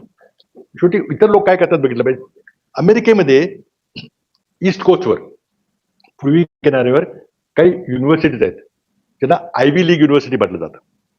हार्वर्ड आहे, येल आहे, ठीक आहे, नवोपरीच आहेत, आणि ते अतिशय जगातल्या उत्कृष्ट विश्वविद्यालय म्हणून मानले जातात. हार्वर्ड युनिव्हर्सिटीचं माहिती आहे, त्याचं पुढे सांगणार आहे. चायनाने ठरवलं की बाबा आपली एकही विश्वविद्यालय शहरात नाहीये, भारतासारखी परिस्थिती आहे, आपण काहीतरी केलं पाहिजे. तर त्यांनी ऑक्टोबर 2009 मध्ये एक प्रोजेक्ट केलं तयार. त्याचं नाव त्यांनी का दिलं माहित नाही, 985 प्रोजेक्ट. म्हणजे कदाचित काय माहिती आहे 985चा संदर्भ काय मला माहित नाही, पण त्यांनी असं ठरवलं की आपण आयव्ही लीगच्या दर्जाच्या युनिव्हर्सिटी चायनामध्ये तयार करायच्या, आणि ह्या कार्यक्रमाचं नाव त्यांनी C9 प्रोग्राम म्हणून ठेवलं. आणि प्रोजेक्ट नेहमीच 985 कुठेही तुम्ही ते पाहू शकता वेबसाईटवर मिळेल. आणि त्यामध्ये त्यांनी काय केलं, नवीन विश्वविद्यालय बांधली नाहीत, त्यांनी असलेल्या विश्वविद्यालयामध्येच अपग्रेड करायचं ठरवलं. आणि त्यामध्ये या 9 मध्ये शिंगवा युनिव्हर्सिटी बीजिंगची, पेकिंग युनिव्हर्सिटी बीजिंगची, फुदान, शांघाई जिओटॉंग, झायटुंग हाँगशॉची, Nanking university of science and technology China Hefei, Harbin आणि जेजियांग युनिव्हर्सिटी नावं जरा, त्या 9 युनिव्हर्सिटीला त्यांनी $1 बिलियन 10,000 कोटी रुपयेपर्यंत तरतूद केली. सगळ्या 2 ला 10,000 दिले, काही ना 5,000 दिले, काही ना 4,000 दिले. आणि ह्यातल्या आता किमान 4 ते 5 युनिव्हर्सिटी पहिल्या 50 मध्ये आलेल्या आहेत. ह्याच्यामुळे अशी गुंतवणूक केली त्याच्या प्रमुखांनी. त्यावेळेला सगळे इंजिनियर ते असायचे, सगळे राष्ट्रप्रमुख वगैरे. आता जे जू रोंगजी नावाचे त्यांचे पंतप्रधान, ज्यांनी चायनाचा चेहरा मोहरा बदलला, त्यांचं 92 वर्षी गेल्या आठवड्यात निधन झालं. सगळे हुशार इंजिनियर्स वगैरे माणसं होती. प्रचंड मोठ्या प्रमाणात त्यांनी गुंतवणूक केलेली आहे. म्हणून चीन कुठे गेले, आपण ऑपरेशन सिंधूरमध्ये पाहिलं, चीनने आपल्या घरात बसून काय प्रभाव केला त्याचा बघितलं आपण, सगळं कसं केलं ते. आज कित्येक क्षेत्रामध्ये अमेरिकेचे ते पुढे गेलेले आहेत. तर अमेरिकेचं जे उच्च शिक्षण पद्धती आहे त्यामध्ये आपल्यामध्ये काय फरक आहे. आपण संबंध 100% शिक्षण व्यवस्थेवर चांगली युनिव्हर्सिटी पहिल्या क्रमांकात म्हणजे बऱ्यापैकी युनिव्हर्सिटी म्हणून मानली जाते. त्या हार्वर्ड युनिव्हर्सिटीमध्ये त्यांचा स्वतःचा $56 बिलियन निधी आहे. 1 बिलियन म्हणजे जवळ 10,000 कोटी असं रफ गोष्ट आपण धरू. $56 बिलियन त्याचा निधी आहे, त्याच्या व्याजावरून ती युनिव्हर्सिटी चालते. चांगल्या शिक्षकांना पगार देणं, किती मागाल ते पगार देणं वगैरे हे त्यातून नव्हतं. आणि दरवर्षी हार्वर्ड युनिव्हर्सिटीला $600 मिलियन देणगी माझे विद्यार्थी देतात किंवा इतर फिलॉसॉफी देतात. $600 मिलियन. काही सरकारचा संबंध नाही, सरकार एक नावापेक्षा येत नाही, कॉन्ट्रॅक्ट देते काही की आमच्याकरता रिसर्च करा. MIT हे जगातलं सर्वोत्कृष्ट इंजिनिअरिंग कॉलेज समजलं जातं, मॅसेच्युसेट्स इन्स्टिट्यूट ऑफ टेक्नॉलॉजी. त्यांच्याकडे $27 बिलियन एंडामेंट फंड आहे, निधी आहे. $27 बिलियन त्यातलं व्याज येतं. ते रिसर्च खूप करतात आणि त्यांना दरवर्षी जवळजवळ $65 बिलियन निधी माझे विद्यार्थी वगैरे देतात. सरकारचा काय संबंध आहे, सरकारचे त्यांना काही ग्रँट मिळत नाही. आपल्याकडे ते कल्चर आपल्याला डेव्हलप करावं लागेल. विकसित भारत करायचं तर आपल्याला काही करावं लागेल. सगळं मोदी करतील किंवा सरकार करेल किंवा असं म्हणून चालणार नाही. थोडं आपली मानसिकता बदलावी लागेल. थोडंसं मला रिसर्च कडे दुसऱ्या एका टप्प्याकडे वळायचंय की आता जर आपण रिसर्च केलं नाही, आपण AI मध्ये काम नाही केलं. AI मध्ये काय झालंय, आर्टिफिशियल इंटेलिजन्स हा संगणकीकरणाचा पुढचा टप्पा आहे. त्यामुळे संगणक इतके पॉवरफुल झालेले आहेत की ते माणसासारखा विचार करायला लागलेले आहेत. त्यावेळेस माणसासारखं त्याला नवीन ज्ञान आत्मसात करायची जर शक्ती निर्माण झाली तर ते माणसाच्या पुढे जाऊन ते स्वतः निर्णय घेतील आणि माणसाला सांगतील की तुमचं हे चुकलंय आणि मी असं करतो, मला माहिती आहे म्हणून. किंवा एखादं युद्ध झालं आणि एखादं मिसाईल येत असेल तर ते खरोखरीच ते शत्रूचं मिसाईल आहे का काही चूक झालेली आहे हे करायला क्षणार्धाचा वेळ, 4-5 मिनिटात वेळ लागतो. माणूस जर बघत बसला, फोन करून विचारलं बॉसला की काय करायचं, तोपर्यंत तुमचा देश बेचिरा जाईल. म्हणून AI मग त्यामध्ये येईल, सांगेल की तुला तू विचार करतच वेळ नाही, माझा देश खराब होईल, मी निर्णय घेऊन टाकतो. हे आता होईल, हे व्हायला लागलेलं आहे. त्याबद्दल खूप मोठे सेमिनार वगैरे चालू आहेत की ऑटोनॉमस निर्णय घ्यायची क्षमता AI मध्ये निर्माण होईल का.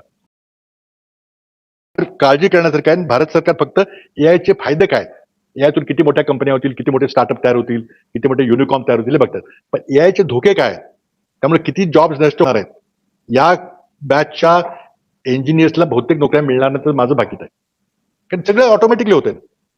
मी स्वतः इंजिनियर आहे त्या विषयाचा. मला आश्चर्य वाटते की काय चाललंय काय, अगदी म्हणजे माइंड बॉगलिंग सगळं आहे. आणि हे रिसर्च शिवाय होत नाही आणि तुम्ही रिसर्च करायला पैसे देत नाही. मी सायन्स टेक्नॉलॉजी मिनिस्टर असताना आम्ही R&D वर 1% खर्च करायचो. We should spend 1% of the India GDP on R&D. Modi सरकारच्या काळामध्ये ती 0.64% पर्यंत खाली गेलेलं आहे.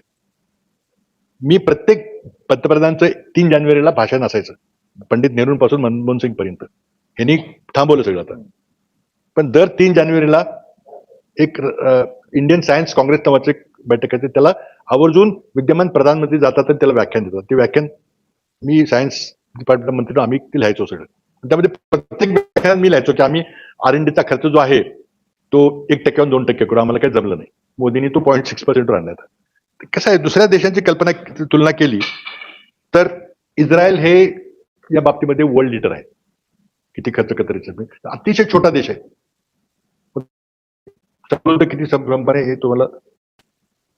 Israel spends more than 6% on the R&D on research and development. America 3.5%, China 2.6%, Brazil सुद्धा 1.2% आणि भारत मात्र 0.6%.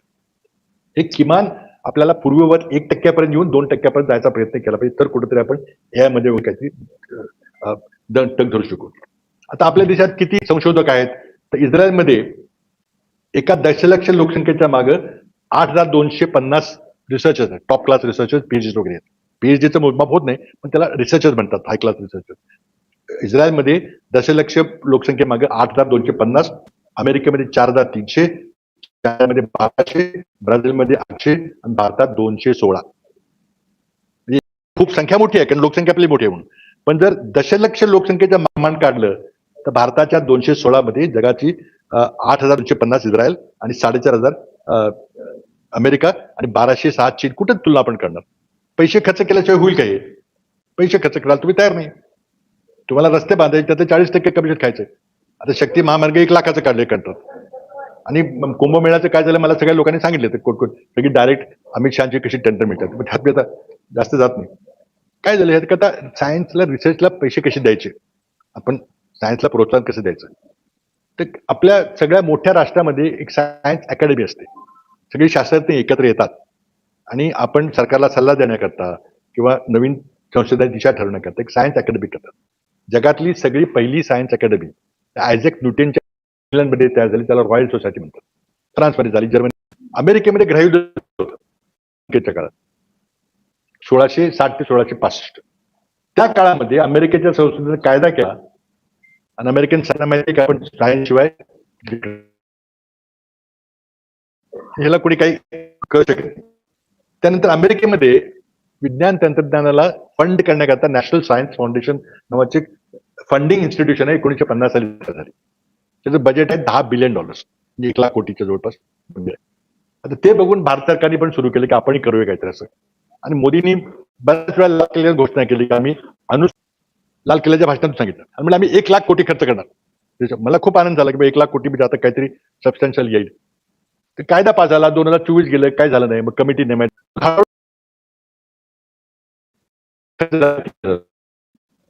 गोष्टी लाखाच्या आणि खर्च दिला. आता नॅशनल सायन्स फाउंडेशनचा अध्यक्ष हा कॅबिनेट दर्जाचा एक अतिशय उत्कृष्ट सायन्स असतो. चीनमध्ये पण त्यांची जशी सायन्सला रिसर्चला फंड संस्था आहे, तिथे कोणती उच्च अशा दर्जाचा नोबेल प्राइज लेवल असं सायन्स संघटनेचा अध्यक्ष असतो.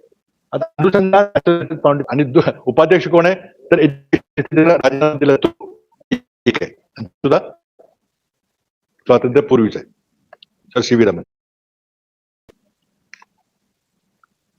इस्रायलला 6 आहेत, चायनाला 5 आहेत. त्यामुळे प्रश्न आहे की तुम्ही जोपर्यंत विज्ञान तंत्रज्ञानावर खर्च करणार नाही तोपर्यंत तुम्ही तुमचा देश समृद्ध होऊ शकत नाही. म्हणजे बाकी आकडेवारी आपण जे पहिल्यांदा बघितले ठीक आहे, पर कॅपिटा GDP ठीक आहे, पण इम्पेरिकल एव्हिडन्स काय? तुमच्याकडे नैसर्गिक संपत्ती नाहीये. इतका मोठा ऍग्रिकल्चर वर्करचा जोड आपल्यावर, त्याचे उत्पन्न काय होत नाही. आणि चांगल्या पगाराचा पेटीआर सरकार लागला किंवा 10 कोटी जरी सॅलरी मिळाली तर 3 कोटी व्याज तुमचा इंटरेस्ट टॅक्स येतो ना तो. आता तुमचा ऍग्रिकल्चर वर्कर इथं आहे, तो काय टॅक्स देणार आहे? GST मधलं काहीतरी काडीपेटीवर सिगरेट बेडीचं काही दिलं तर ₹1000 दिले, प्रदा करून नाही. तीच माणसं तिथे जाऊन काय करतात? Health by the public sector. Central government फक्त 1.3% करते. America spends 14% on health. सर्व 100% मेडिसिन इज फ्री इंग्लंडमध्ये वगैरे, नॅशनल हेल्थ सर्व्हिस. आपल्याकडे जवळजवळ 60 ते 70% आउट ऑफ पॉकेट एक्सपेंडिचर आहे. काही आपण आजारी पडलो तर सरासरी देशात 60 ते 70% आउट ऑफ पॉकेट म्हणजे आपल्याला खाजगी लोकांना खर्च करावा लागतो. लोकल बॉडी सगळे करतात, म्युन्सिपल काउन्सिल्स वगैरे, इथे करत नाही. तर आपल्याला जर समृद्ध व्हायचं असेल तर आरोग्य तितकंच महत्त्वाचं जितकं शिक्षण महत्त्वाचं आहे. त्याकडे आपण संपूर्ण दुर्लक्ष केलेलं आहे. प्रत्येक पॅरामीटर माझ्याकडे बरेच आकडे आहेत. डॉक्टर्स किती आहेत, नर्सेस किती आहेत, हॉस्पिटल बेड्स किती आहेत, फार विदारक असं चित्र आहे, कारण आपण पैसे खर्च करत नाही. आणि हे ह्या आता आंदोलनातून जे काही निघेल पुढं, तर त्या आपल्याला ह्या गोष्टींच्याकडे लक्ष देऊन हा मूलभूत आपल्याला बदल करावे लागतील, तरच काहीतरी त्यातनं शक्य होईल, तर होणार नाही. आरोग्याचे मी काय आकडे सांगत होतो, तर WHO प्रमाणे जगातल्या सगळ्यात जास्त महारोगाचे रुग्णही भारतात आहेत. Highest leprosy load as per दी ग्लोबल लेप्रेसी डेटा हे इंडिया, ब्राझील, इंडोनेशिया 3 देशात आहेत. आणि त्यामध्ये भारतामध्ये जवळजवळ 61% रुग्ण हे फक्त भारतात. जगाच्या एकूण डेप्रेसिव्ह पेशंटपैकी 61% भारतात आहेत, कारण पब्लिक हेल्थवर आपण खर्चच करत नाही. India has the highest number of blind people in the world. इतर कुठल्याही जगातल्या देशापेक्षा सर्वात जास्त अंध व्यक्ती आहेत, कारण आपण सारखे उपचार आय प्लांटेशन वगैरे बरेच काही उपचार मला काही डॉक्टर सांगतील काय, म्हणजे आपण करत नाही, खर्च करत नाही. बेसिक बॉटम लाईन आपण आरोग्यावर खर्च करत नाही. India has the highest number of out of hospital births. आपण इन्स्टिट्यूशन डिलिव्हरी झाली पाहिजे म्हणून आपण खूप आग्रह करतो की सगळे बाळणपण हे हॉस्पिटलमध्ये झालं पाहिजे, व्यवस्थित डॉक्टरांच्या देखरेखीखाली, नर्सेसच्या देखरेखी. पण तरी बऱ्याच ठिकाणी विशेषतः आदिवासी भागामध्ये ग्रामीण होत नाही. तर एकूण जगातले जे आउट ऑफ हॉस्पिटल बर्थ्स आहेत त्यात सगळ्यात जास्त भारतात आहेत. We are number 1 in that category.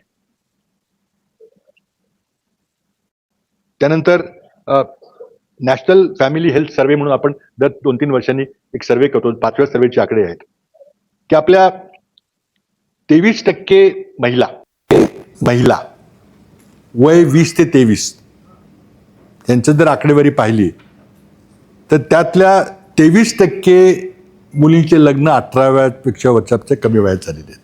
आजही आजचा लेटेस्ट डेटा आहे.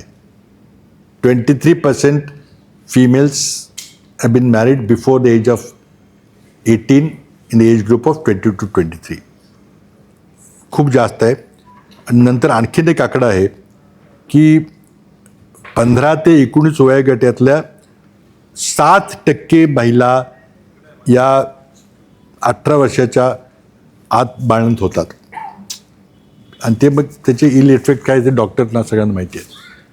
तुम्ही जर खर्चच केले नाहीत तर हे सगळे parameters you are number 1 in so many bad categories. Not in income category, इन्कममध्ये 167 आपण आहे, पण इतर सगळ्या बाबतीमध्ये आपला नंबर पहिला आहे. आणि तुम्ही कसं विकसित भारत बनणार? आकडेवारीमध्ये तर नाहीच नाही आहे, पण जो इम्पेरिकल डेटा आहे त्यामध्ये अति शॉकिंग डेटा आपल्यासमोर येतो. हे तुम्ही सगळं you are hiding it under the carpet. हे कोणाला सांगत नाही तुम्ही. जाहिरात फक्त वेगळीच असते. Mother of all democracy.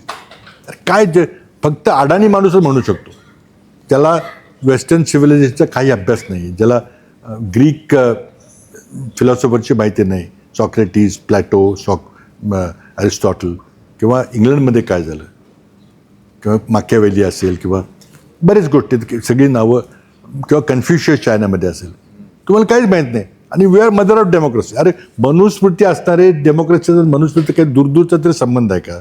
इतकी ऑपरेसिव्ह सिस्टीम जगात कुठं, जगाच्या पाठीवर कुठेही नाही आहे. तिथं क्रांती झाली. फ्रेंच राज्यक्रांती, अमेरिकन राज्यक्रांती झाली. अमेरिकन राज्यक्रांतीमध्ये थॉमस जेफरसननी जे ते लिहिलेलं आहे डॉक्युमेंट्स त्यांचे स्वातंत्र्याचे, डिक्लेरेशन ऑफ इंडिपेंडन्सचे, वाचण्यासारखे डॉक्युमेंट्स आहेत त्यावेळेचे. आणि आपण काय सांगतो हे सगळे? आणि ती राज्यघटना जी सर्व जगाच्या घटनेवर आधारित राज्यघटना आहे.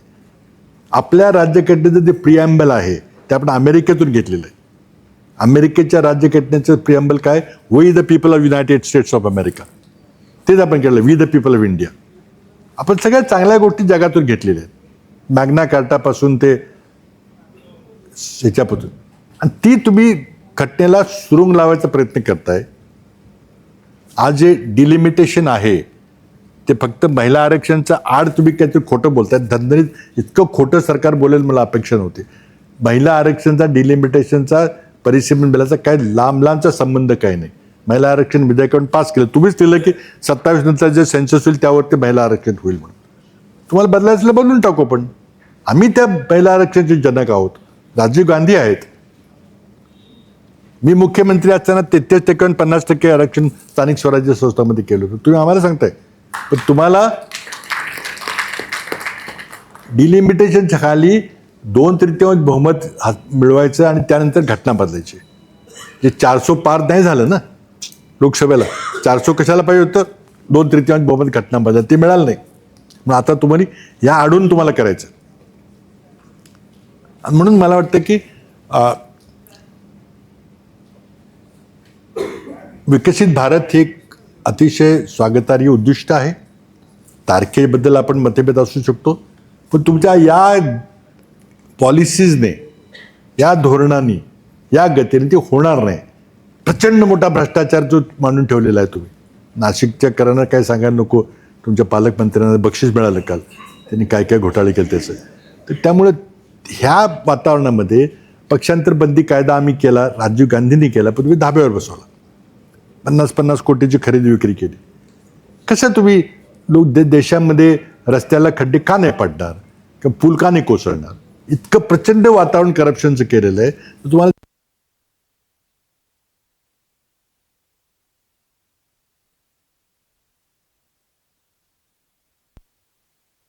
त्यांनी सर्व हातात घेतलेली ती झाल्याशिवाय राहणार नाही.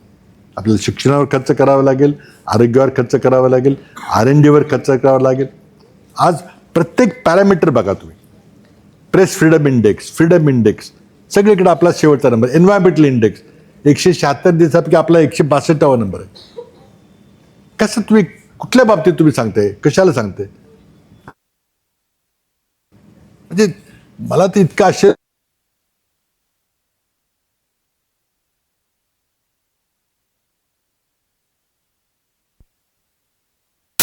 कंपनी छोटी असली, दुकान असलं, काहीतरी छोटे असले, आपण आपल्याला काही माणसं नोकरीला ठेवायचे, तर आपण सांगतो बा जाहिरात काढा, काय चार्टर्ड आम्हाला अकाउंटंट पाहिजे, BCom वगैरे असलं तर घ्या तुम्ही. आला माणूस, इंटरव्ह्यू झाले, पास झाला, तुम्ही किमान त्याचं सर्टिफिकेट तर बघाल ना.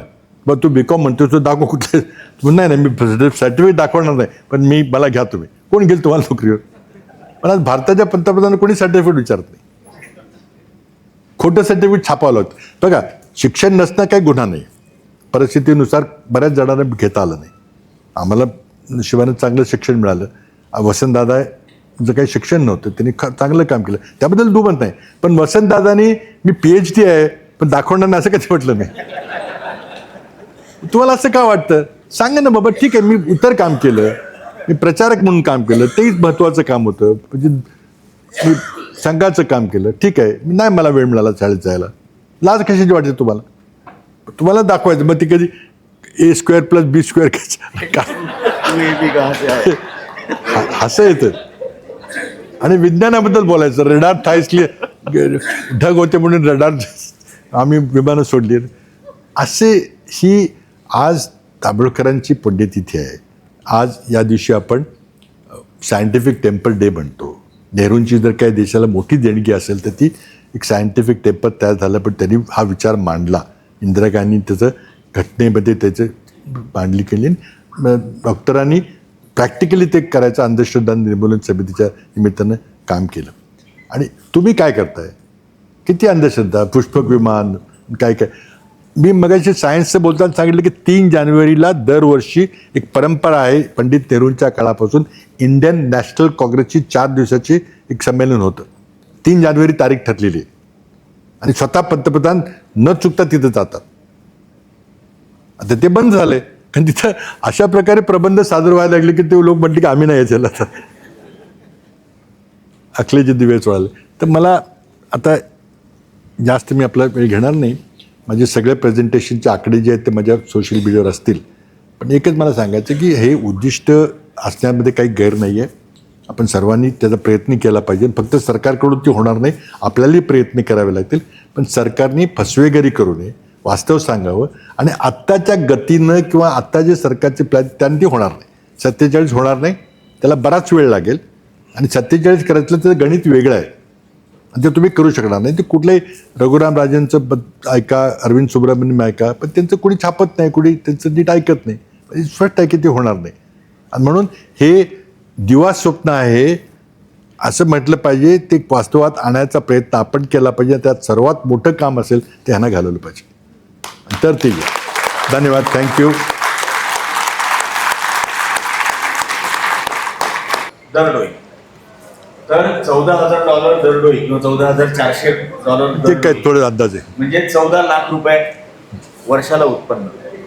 तर भारतामध्ये वर्षाला 14 लाख रुपये उत्पन्न मिळवणारे जे आहेत त्यांना आपण ऑलरेडी विकसित भारतात आहोत, आता कशाची गरज नाही असं त्यांना वाटतं. त्यामुळे हा अख्खा जो प्रॉपगंडा विकसित भारताचा आहे तो विकला जातो. आणि ते जरी 2% असले एकूण लोकसंख्येच्या 14 लाखाच्या वरचे, 1 पेक्षा कमी. हा, तर हे मी आता तुम्ही बोलत होतो तेव्हाच गुगल करून पाहिलं तर 14 लाखापेक्षा जास्त उत्पन्न असणारे 2%पेक्षा कमी आहे देशात.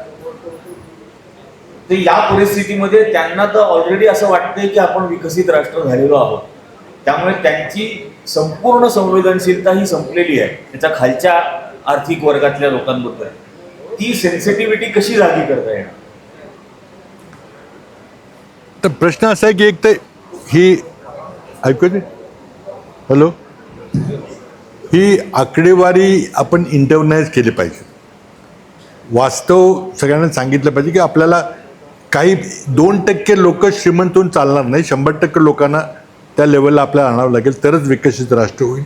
2%, 1% लोक खूप श्रीमंत आहेत, ते परदेशात राहतात. बऱ्याच जणांनी भारतीय नागरिकत्व सोडून परदेशी नागरिकत्व घेतलेलं आहे, आपण पाहतोय. पहिल्यांदा याचं वास्तव काय ते मान्य केलं पाहिजे, तरच आपण या प्रश्नाकडे खरं जाऊ शकू. पण तुम्ही जर शत्रुमुर्गासारखं वाळूत मान खाली बसला की नाही आपोआप होईल सगळं, किंवा अंधभक्तांनी सांगितलं की नाही जाहिरात केली की होईल, असं होणार नाही. आणि आपल्याला सायंटिफिक टेम्परनी याकडे पाहावं लागेल, आकडेवारीने पाहायला लागेल. आणि आकडेवारी काही विरोधी पक्षांनी ते आंतरराष्ट्रीय आकडे आहेत. आणि भारत सरकारनं हे सांगितलं पाहिजे की हो हे आकडे आहेत, आमचा प्रयत्न $14,000 पर कॅपिटा GDP पर्यंत जायचं आहे ना, मी अशा पद्धतीनं रोडमॅप आम्हाला द्या. तुम्ही तेही सांगत नाही, नुसतं मोगम बोलताय तुम्ही की आम्ही विकसित होणार, झालो, होईल वगैरे. असं नाही चालणार. आणि हे this is part of the constitution. This is what constitution tells us to do. आणि ते जे घटनेचं आर्टिकल 51A मी उल्लेख केला आहे, त्यामध्ये म्हटलेलं की इट इज अ ड्युटी, तुमचं सगळ्यांचं कर्तव्य आहे to develop a scientific temper for which doctor Narendra Dabholkar gave up his life. ही तुमची ड्युटी आहे. आणि स्पिरिट ऑफ इन्क्वायरी, प्रश्न विचारायचं ही तुमची ड्युटी, तुमचं कर्तव्य आहे. हे घटनेत नमूद केलं आहे. जोपर्यंत आता 2/3 बहुमत करून घटना बदलत नाहीत तोपर्यंत आहे. हा एक जो प्रश्न आहे तो पूर्वार्धामध्ये झाला होता संस्था संघटनेच्या याच्यामध्ये, पण तो परत आला आहे. दाभोळकरांच्या मारेकरांना कोर्टाने पुराव्याअभावीची सुटका केली. यात काँग्रेस काय भूमिका घेईल? आणि जो आपण आधी विचारला होता की संस्था संघटना म्हणून काय करायला.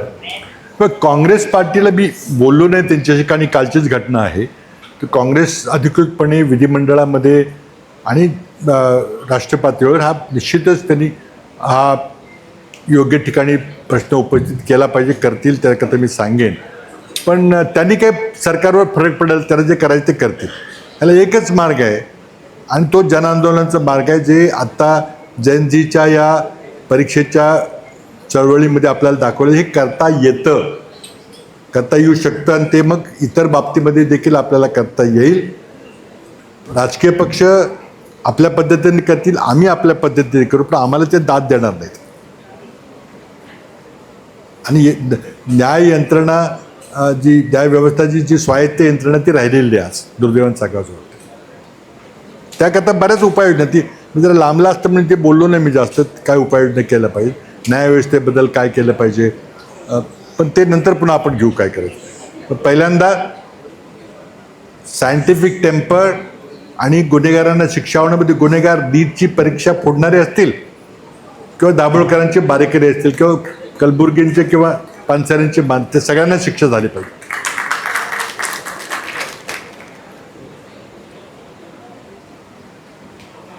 विकसित भारत हे स्वप्न वास्तवात आणायचे असेल तर मतदान बॅलेटवर झाले पाहिजे. तुमचे काय मत आहे असं? मतदान बॅलेट पेपरवर व्हायला हां नाही, काय आहे की आपण बॅलेट पेपरहून इलेक्ट्रॉनिक व्यवस्थेकडे गेलो, पण त्याचे जे दुष्परिणाम आहेत ते आपल्याला दिसायला लागले. आणि त्यामध्ये बॅलेट पेपरमध्ये जे काही थोडीशी त्रुटी होती त्यापेक्षा ह्या जास्त वाईट पद्धती आहे, हे स्पष्ट झालेलं आहे. पण आता बॅलेट पेपरवर आणायचं म्हटलं तर मोदींनाच ते मान्य करावं लागेल. ते काही करणार नाहीत, कारण ज्या व्यवस्थेचा त्यांना फायदा होतोय ते कशाला बदलतील. त्यामुळे पुन्हा तिथं आलो आपण, यांनाच घालवल्याशिवाय होणार नाही ते काही. आणि मग बॅलेट पेपरवर जायची गरज नाही, मग ते इतकं फ्रॉड होणार नाही. मी काल कराडला एक पत्रकार परिषद घेऊन सांगितलं मी, कारण ते SIRची यंत्रणा चालू होती. माझ्या मतदारसंघामध्ये 2024च्या निवडणुकीमध्ये माझ्या एकूण 3,15,000 मतदारापैकी 58,700 मतदार हे डुप्लिकेट आहेत. 2 नावं आहेत त्यांची. ही सगळी यादी मी कम्प्युटर प्रिंटआउटसह जिल्हाधिकाऱ्यांना दिलेली आहे. निवडणुकीपूर्वी दिली तेव्हा त्यांनी काही लक्ष दिलं नाही, त्याचा व्हायचा तो परिणाम झाला. आणि 24 सप्टेंबर 2024ला लोकसभा निवडणुकीच्या दारुण पराभवानंतर अमित शहा नागपूरला येऊन त्यांनी लोकांना सांगितलं की 10% मतं वाढवा. लोकसभेनंतर विधानसभेच्या 5 महिन्यामध्ये 10% मतं कशी वाढतील? लोकसंख्येचा वृद्धी दर 0.9% आहे. 5 महिन्यामध्ये 0.5% वाढतील. तुम्ही 10% वाढवा म्हणून सांगितलं, आणि 10% वाढवली कशी? तर 2दा 4दा 10दा लोकांनी एकेकाने मतदान नोंदलं आणि मतदान केलंय तेवढ्या वेळेला, आणि त्यातून निकाल बदलला. म्हणून राहुल गांधींनी जे वोट चोरीचं अभियान केलं ते वेगळ्या प्रकारे महाराष्ट्रात झालेलं आहे. आणि त्याचा मी स्वतः अनुभव घेतलेला आहे.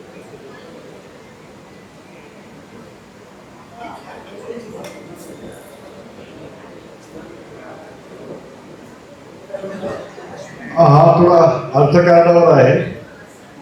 भांडवलाचे केंद्रीकरण झाल्याने GDP कशी वाढेल आणि सार्वजनिक उद्योगांमुळे लोकशाही शिल्लक आहे हे वास्तव आहे. नाही, 2 वेगळे विषय आहेत हे. GDP वाढण्याकरता तू म्हटलं काय की काही केंद्रीकरण त्यांनी वाढणार नाही बिलकुल. GDP कधी वाढेल?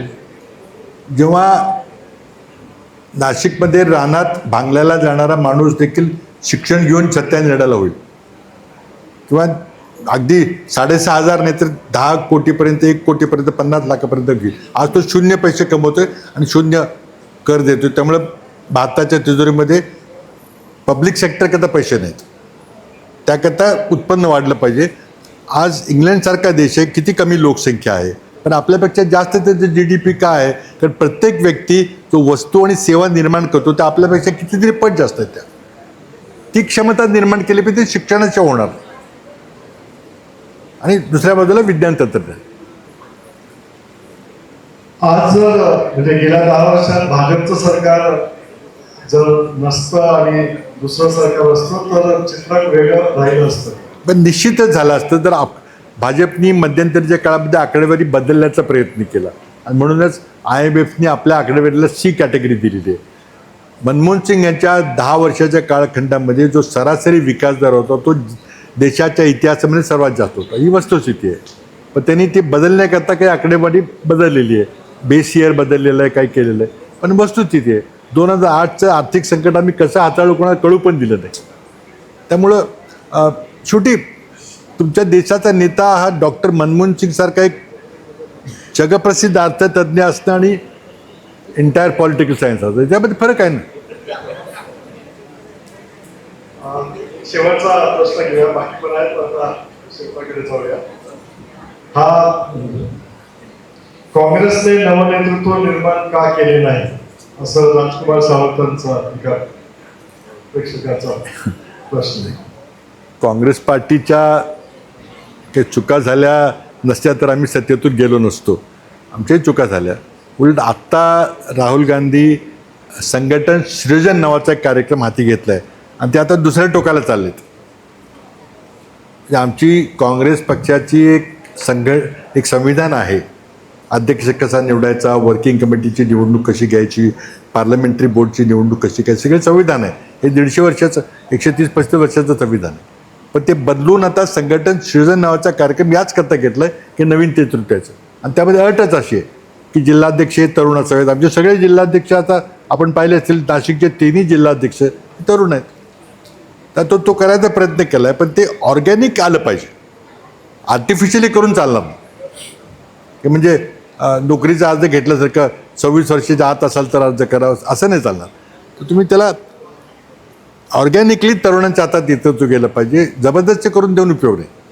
त्याकडे नेतृत्वाचे गुण पाहिजेत, नेतृत्व कुशलता पाहिजे, तरच ते होईल.